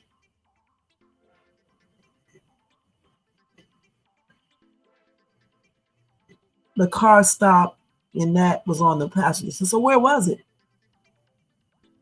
So that was going to get him, yeah. Right, they would lock up without no oil, but we're talking about gas. No gas. Oh, well, if he hit the engine, right. If he hit the thing, then the oil would leak out of it. But you didn't see no oil leak on the ground nowhere. Okay, you don't see no oil leak unless it's just leaking in the oil pan, and then you wouldn't see the oil leak, right? Because, like, you know, my oil was leaking out of my car, but it was leaking into the oil pan. It never leaked on the ground. Okay, at least I didn't see it. Okay, let's see this. Damn. Who is he? I don't want to be talking about these people too in detail, y'all. Okay. Whew. Okay, let's see here. Okay, so you said look at this real. What time is it? I'm gonna pimp smack your ass when I see you. Okay. Let's see. I told you I believe in a little violence when it's self-defense. Okay. Oops, I didn't mean to say I'm gonna pimp slap you. I should have said, Jermaine, I'm going to kiss you on the cheek when I see you. Okay, dude. You know what else? You know what's up? You know what I'm saying? Okay. Oh, man, three was a problem. Oh, let's see. Who is this?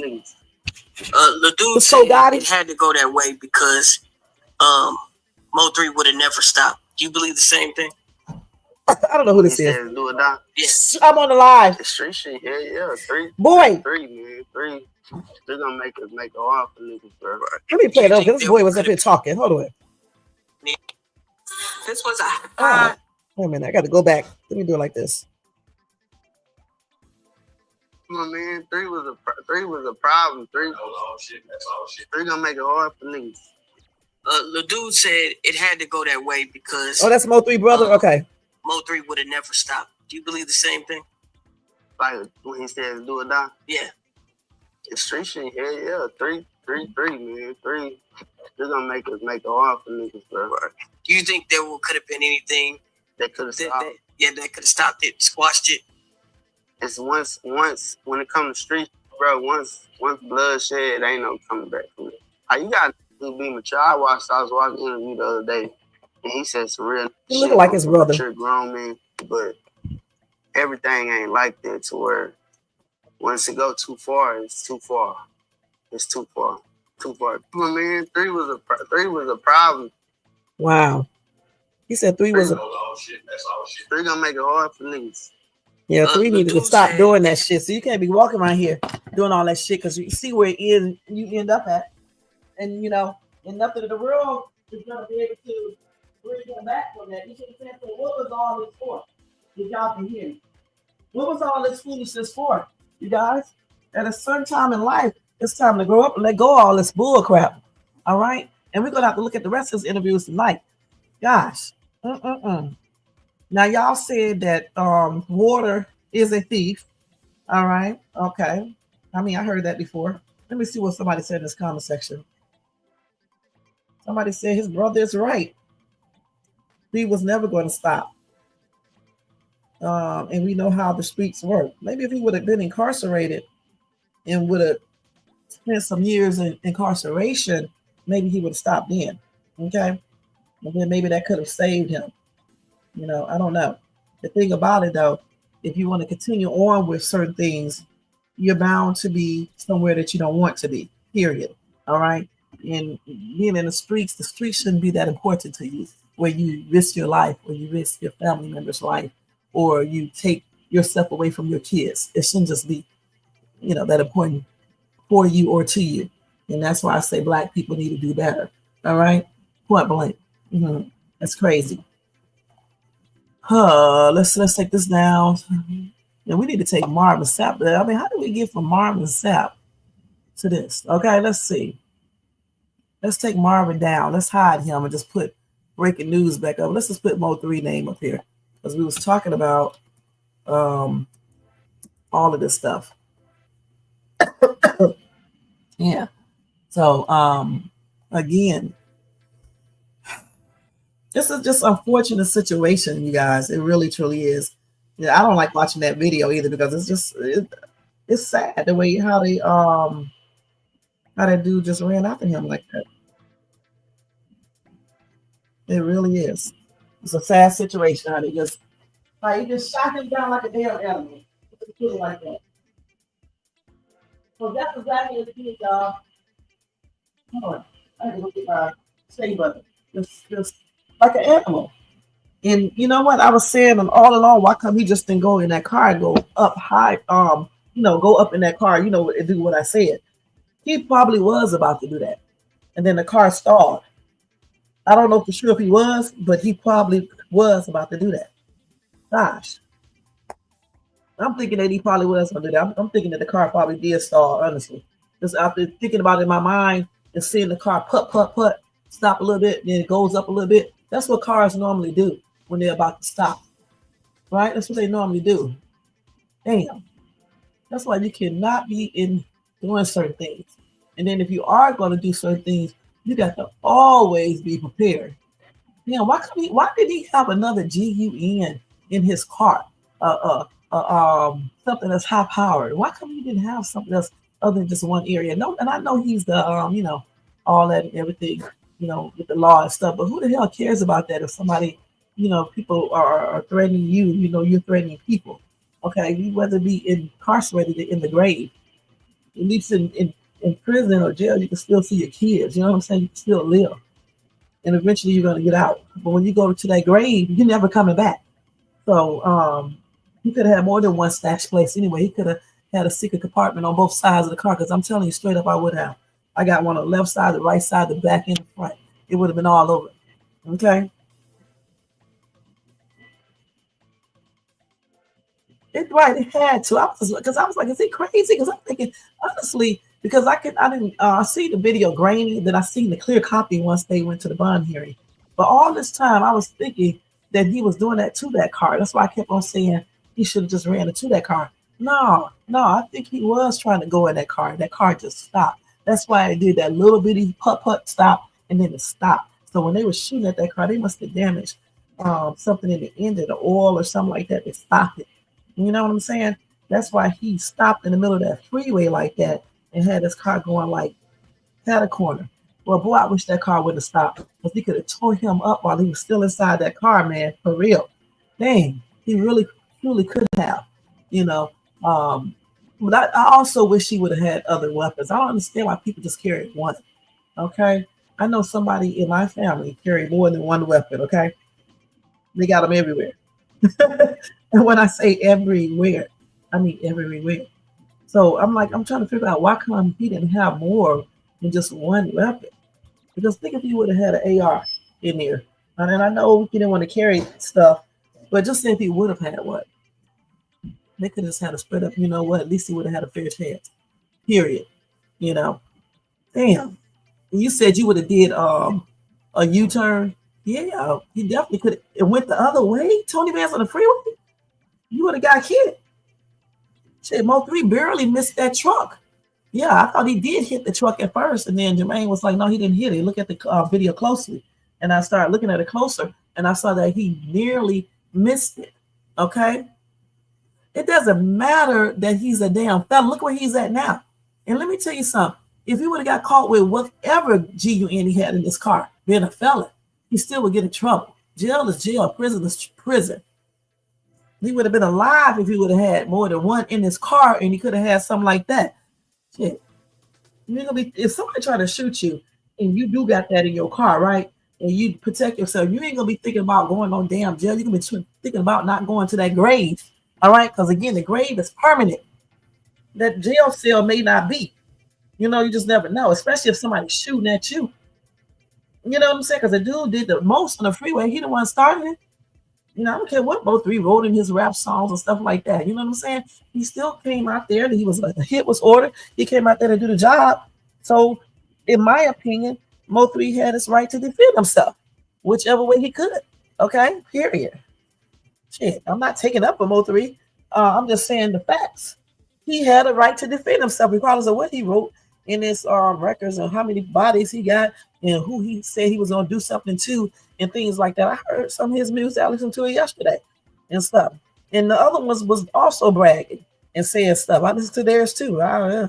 Okay, so I mean, it is what it is. You know, I still say, if you know that people are trying to unalive you, I don't give a damn about your felon. Okay, I don't give a shit about no felon. Okay, so you're trying to stay alive. Nobody cares about that.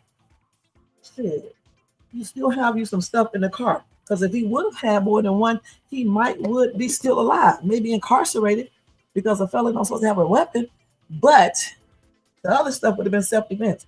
Because what do they expect you to do if somebody come running down the freeway, shooting at you from their car, and then running down the freeway with an AR?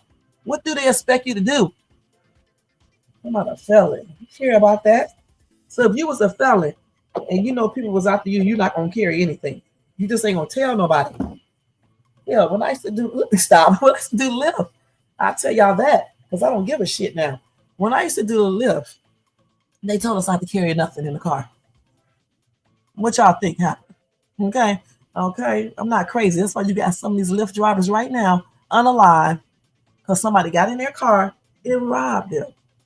Now let me tell you what happened to me the other day before we get ready to get out of here. Okay, and my condolences are expressed out to Mo3's family. All right. To his mom, his fans, okay, to the entire family and everything. And my prayers are still extended out to them.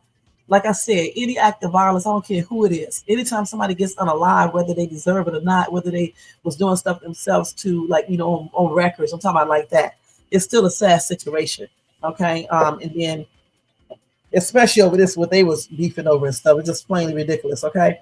And it's a sad situation, you know, sad situation for the families that's left, the kids and people like that. Now, some of these people who get unalive, they don't be giving a damn. But I'm talking about the family members, the kids and things like that, the people who it really, truly affects even more so. Because once you are unalive, you don't remember anything, you're not thinking, you're not breathing, you're not doing anything, you don't exist. Okay, but your family members still do. All right, so that's who I'm talking about. All right, so for me, yeah, I know what Mo3 put in his songs. People say he had got bodies and stuff like that too. That's beside the point. The point is this right here. They all we're playing a dangerous game. Okay, and I just think the game went too far. All right, when Lee got unalive, what's the other guy's name? We know Mo3, then it's another one. You know, in people's sisters and things like that, I believe, if I'm not getting this mixed up with other stories, because y'all know I cover a lot of stuff. When all these people got unalive, okay, over certain things that may have been an indirect effect of what somebody else did, it's just plain and ridiculous, okay, period. And as Black people especially, we need to stop this foolishness, all right? Because you don't have to worry about the white man doing anything to you. Y'all gonna do the shit to yourself. Getting jealous over stupid stuff, you know, fighting over women, fighting over who the most popular person is and things like that. You're gonna do it to yourself. So again, you know, we got to make a change. We got to stop doing all this crazy stuff, because we won't have to worry about you know, the white man taking you down. You're gonna take it down yourself, you know, each other. And that's what everything. We already know that. Put that shit behind in the back seat underneath the floor or something. Get a compartment for that. That's why I say you got a secret compartment for other things. Make one for that. Put that shit in that car somewhere. You can put that shit underneath the seat some damn where. Let me see how big that damn thing is. Let me look it up. Because people be hiding shit and be going on in airports and people don't see it. Let me see what it looks like. You can put this shit underneath the damn seat. No, you can't hide it like that, you know, but you can put that shit underneath the seat, catacorder. Okay, you can do a catacorder side, you know, going a long way and it'll fit. Okay, don't tell me. I've seen people put stuff in their cars. You can put that shit right underneath that seat. It'll go right underneath that seat. And if he would have had that along with the other thing went there, that would have been there. Maybe, because if the other thing wasn't there, then somebody must have removed it. So then that means that they would have removed that too. So it's a whole lot of scenarios in his stuff, because I don't know if that actual thing was there or not. If somebody removed it, if they removed that, then they will remove this too, because you can put the AR going a long way underneath your seat, especially if you have gaps there. Like in my car, there's a gap. Listen, Jermaine, we don't give a damn about what you're talking about, Jermaine. All right? Gosh, a lot of things are against the law. Damn. I'm gonna go and get the people talking.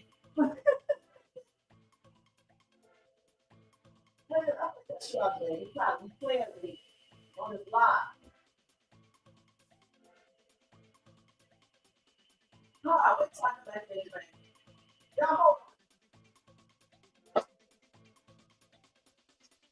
Jermaine, let me tell you something.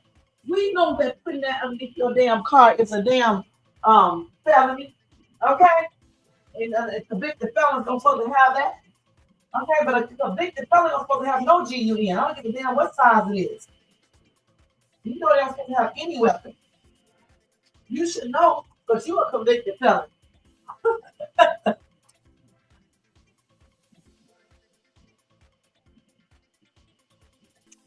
You're gonna be one, oh boy.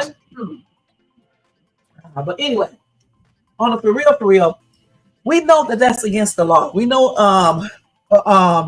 felon can't carry weapons.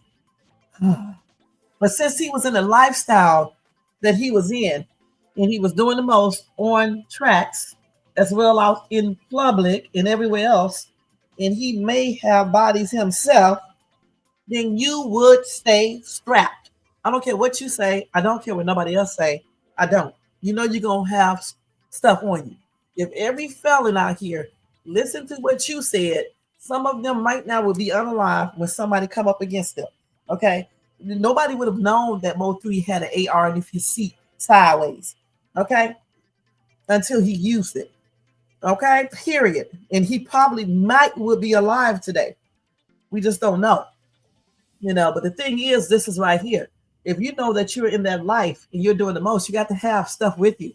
Because if you don't, you opening yourself up to be unalive at any given point. And that's just plainly crazy to me. If you know you're in the streets and you're doing certain things, you got to be prepared for whatever comes down, point blank. It's much like, you know, if you're doing delivery driving. Okay, let's keep it real. You picking up people, and you're going to different, you just go anywhere. If you're sitting up here driving for Lyft and putting people in your car and you don't have anything, then it's on you. Okay, I don't give a damn what these rules are. Okay, because when somebody get in your car with a GUN to your head or a KNIFE, live, and none of these passengers, YouTubers, TikTokers, whomever, police, they're not going to be there. You're going to get yourself unalive. So to give yourself a fair chance, you do whatever you feel is necessary. And that's on everything. Okay, because I certainly did. All right. Unfortunately, I ain't never was in no situation, but I did have dudes ask me to come inside their houses and shit and trying to talk to me and things like that. But just say one of them dudes would have tried to do some weird shit, then I could have been able to help myself. Point blank. All right. And you can't trust people because even I don't pick up no people when I do delivery. But the other day when I was doing delivery, people ordered a food. No, they said they had a package. But when I got there, they did it wrong. They thought that they was ordering regular Uber, but they ordered me, which is I just do delivery. So I'm trying to be nice and just take the people where they needed to go anyway. These bitches get in the car stealing. Okay? Stealing a little jacket, a restaurant jacket. That's the first thing. And they stole my son's little $9. I told them don't leave money in the car though. That's not good. I told them that before. So, and it was a grandmother. Okay? So you can't look at what people look like. Of course, she had her daughter and her granddaughter with her, and her daughter and her brother, her son-in-law. But and they didn't look like they was on. I mean, I kind of had a sketchy feeling about them probably not being on the up and up 100%, but nothing like they'd be still trying to do anything crazy. You know what I'm saying? But you can't look at what people look like. And when you're doing certain jobs or in certain activities, you have to stay prepared. You can't be out here in a twilight zone. I said that Mo3 was in the twilight zone, but you just can't be out here not prepared because you just never know. Clearly, they followed him and everything else. They knew where he was going to be. If it wasn't the G, in the car, then somebody had to definitely remove it. So even if he did have an AR, he probably wouldn't be able to do nothing with it because it probably wouldn't have been there either. Because if somebody did remove his weapon, that means somebody knew, it's somebody that he know. And they knew what was going to be up. They knew what was going down. That they helped plan it. Point blank. This girl's still in here trying to damn rap. This is girl. Don't raise your voice at me, buzzer. Please come to the mic. I'm taking my damn like that. Had it with your ass. Now, what is she talking about? That's how she rapping. She should be like this. Don't raise your voice at me, buzzer. Come to this damn mic. I'm taking my damn like back. I had it with your ass, buzzard. She should be saying something like that. That was a lame ass little rap right there, though. I mean, I try to do it off these words in the chat right here, but I can't think of Shades 2 cannot freestyle for nothing in the world. Even when I used to write my own rap back in the day, I had to memorize them. Okay, because my ass would mess that shit up. I'm not gonna joke. I really would. I'd be getting shit all backwards and shit. So I'm not a good freestyler. I have to write my shit down. Like even when I did that little intro to Shades 2, when I did the little rap part, I had to rehearse that over and over and over again so I can remember what to say. That was easy.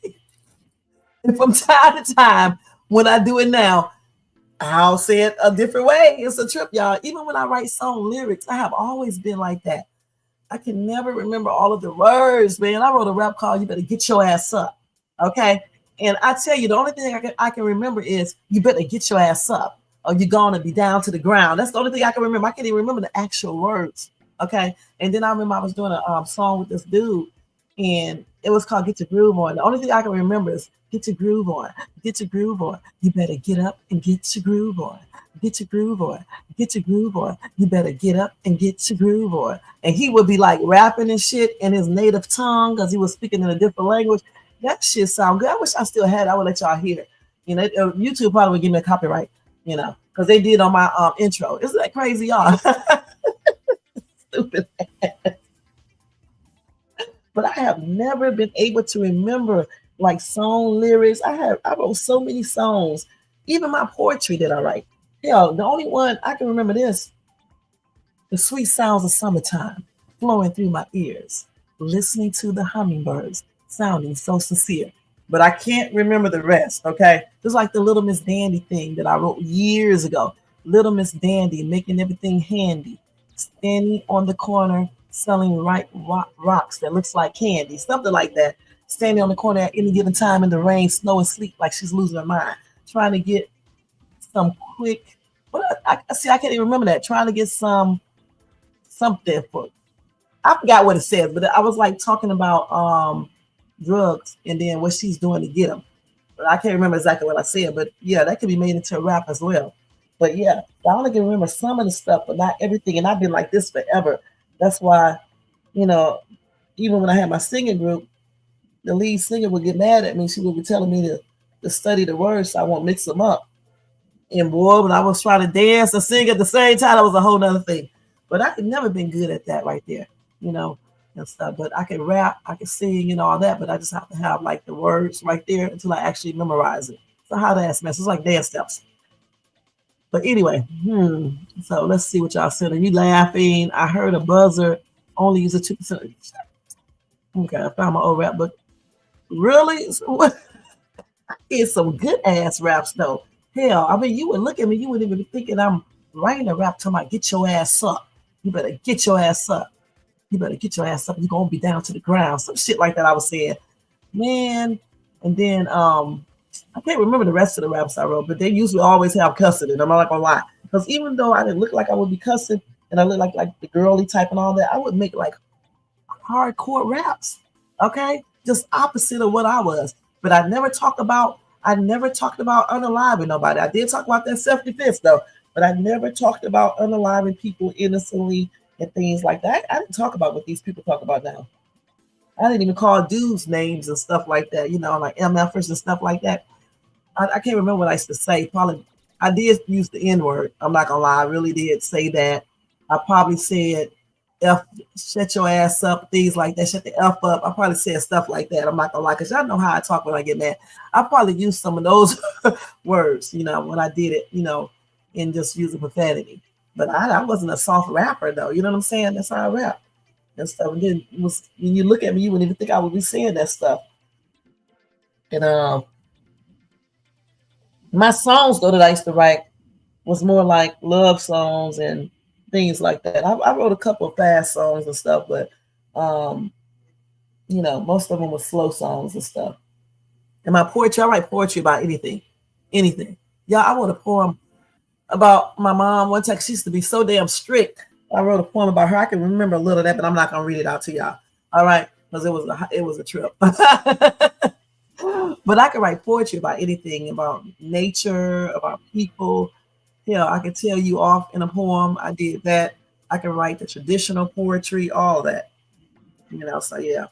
So my daughter, she writes too, and then I write short stories and stuff like that. So, but when I used to write like short stories, like plays and stuff, it was always weird. You know what I'm saying? Not weird like that. But I'm saying for a young person to be able to come up with the things that I used to write about was a trip, because I, was like 11 years old, and I wrote a whole play called Love, Hate, Marriage, and Divorce. Okay. And ask me, how did I know about all that stuff? And then I wrote about supernatural stuff. I'm telling you, back in 92, I wrote a whole poem called 91, actually. I wrote a whole poem called The Shadow Man Is Coming. Okay, and I never in my life had seen nothing like that until like years later, back in 2011, I believe, when I saw it. Okay.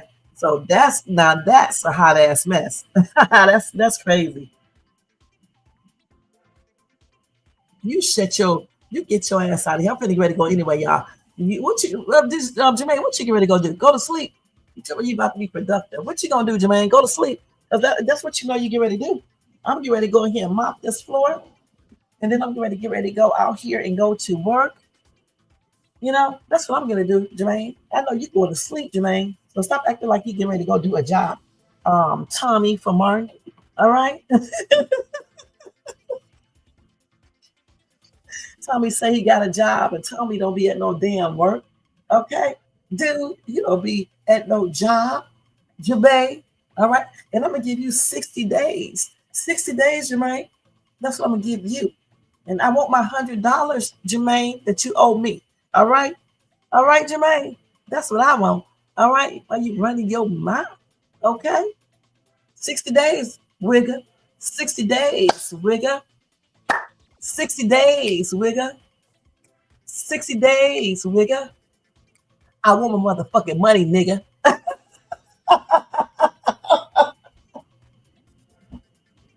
Y'all, I'm gonna get in trouble yet by Jermaine because I'm always sticking with him. All right, but anyway, y'all, that is it for this live tonight. I mean, today I had a good time here for 3 hours and 20 minutes. I'm gonna try to come back tonight for the night owl so we can finish talking about what's the dude's name? The one that I was Mo3's brother. I want to see the other videos, and I want to see if they have any updated information on Young Scooter. All right, and on that chick doing that damn sliding phone call. Okay, so I'm gonna be looking at that. And, oh, let me play this video for y'all real quick before we go. Hold on. 60 days, wigger. Hey, 60 days, wigger. 60 days, wigger. You better have my fucking money, wigger. Let me see what this is doing right here, because I don't want to be playing somebody else's videos and shit. Let me see. We can't play that. That's all right. No, we can't play. He's shooting GUNs and stuff. So wait, let me just show y'all this right here. I'm making show y'all this part because he already shot the, you know what. Y'all, I can't even monetize people, man, on these damn things. Be doing too much. Wait.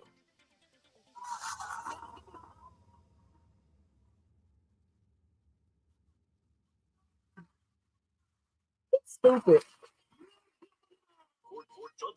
Okay, we can't show that. So I guess in this video, he's supposed to be Marvin Sapp. So he got his GUN in here. He telling these people they better donate, but he gonna put a cap in their butt. I guess that's what he's saying. And he's making them donate money. Okay, point blank. Both of them got GUNs, not just the man pretended to be, this is the what's his name, dude. But the other dude with them, who is Jim Carrey, whoever role he is playing, he also has a GUN. He's doing his, he's laughing right here. He broke character. He's cracking up right here with his head down. My gosh. That's how I would be doing. I would be laughing. And then he came out with his GUN. Had people making them give that money up. Okay? That's crazy, man. I wish I could have showed the whole video, but let me show y'all where to see it at. So y'all can go watch it. This is crazy. Let me pause it. Wait, let me stop it. Y'all gonna have me, I'm gonna say, no, you cannot monetize this video because you doing, look at this. This is where it's at. So y'all go look at it, okay? Now let me get it off of there. Hope y'all saw that. All right. 60 days, wigga. 60 days, wigga. We got 6 days, wigga.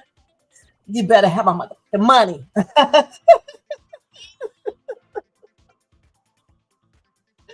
Oh my gosh, y'all. 60 days, wigga. Yeah, 60 days, wigga. 60 days, wigga. You better have my money. Hey, somebody told me you got 60 days, girl. You got 60 days, girl. You got 60 days, girl. You better get a deep voice, girl.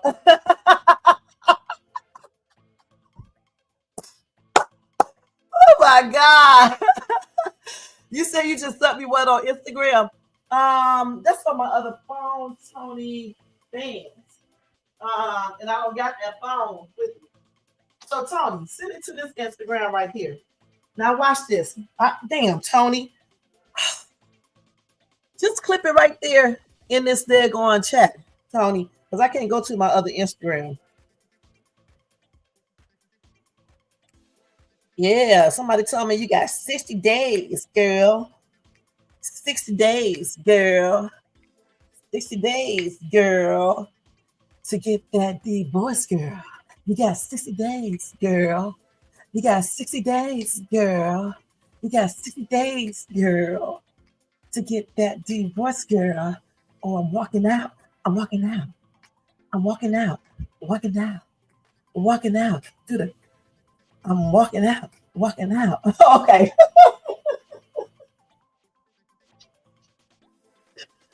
need to do a whole TikTok video. Damn, I need to do a whole TikTok. Oh my God, I gotta do one for real. I wish I could go to the recording studio because I'm not gonna lie. I would do a whole song called 60 Days. Just a little snippet, right? 60 days. You got 60 days to get that divorce, girl, and do a whole little song, y'all. I'm not gonna lie, y'all would be laughing your ass off. Maybe one day I'll do it. Let me see if I can buy a beat and do it to that, and I'm gonna just do a whole little TikTok video. We're gonna be laughing our ass off, okay? Let me see if I can pull this up.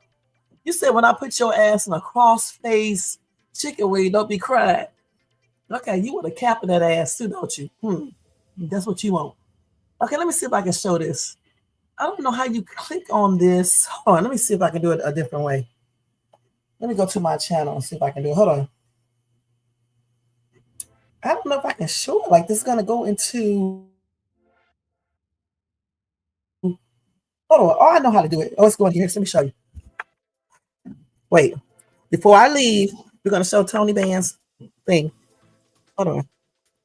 Let me not show your channel. Hold on. I'm using my new phone now, y'all. Hold on. Where we ask the ushers to lock the door. What? Wait a minute. Who is this?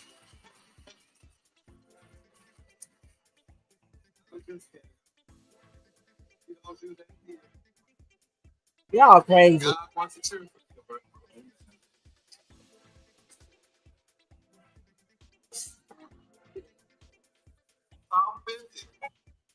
Let's play that again. The preacher said we're going to lock them doors. Wait a minute, hold on. Remember, I want to see this mark. Let me go back to here. You got 60 days, dude. Wait, come on, Shay. Come on.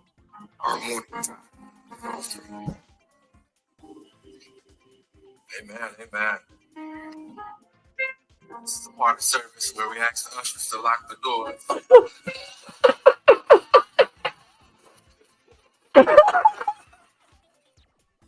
Not lock the doors, but close the doors.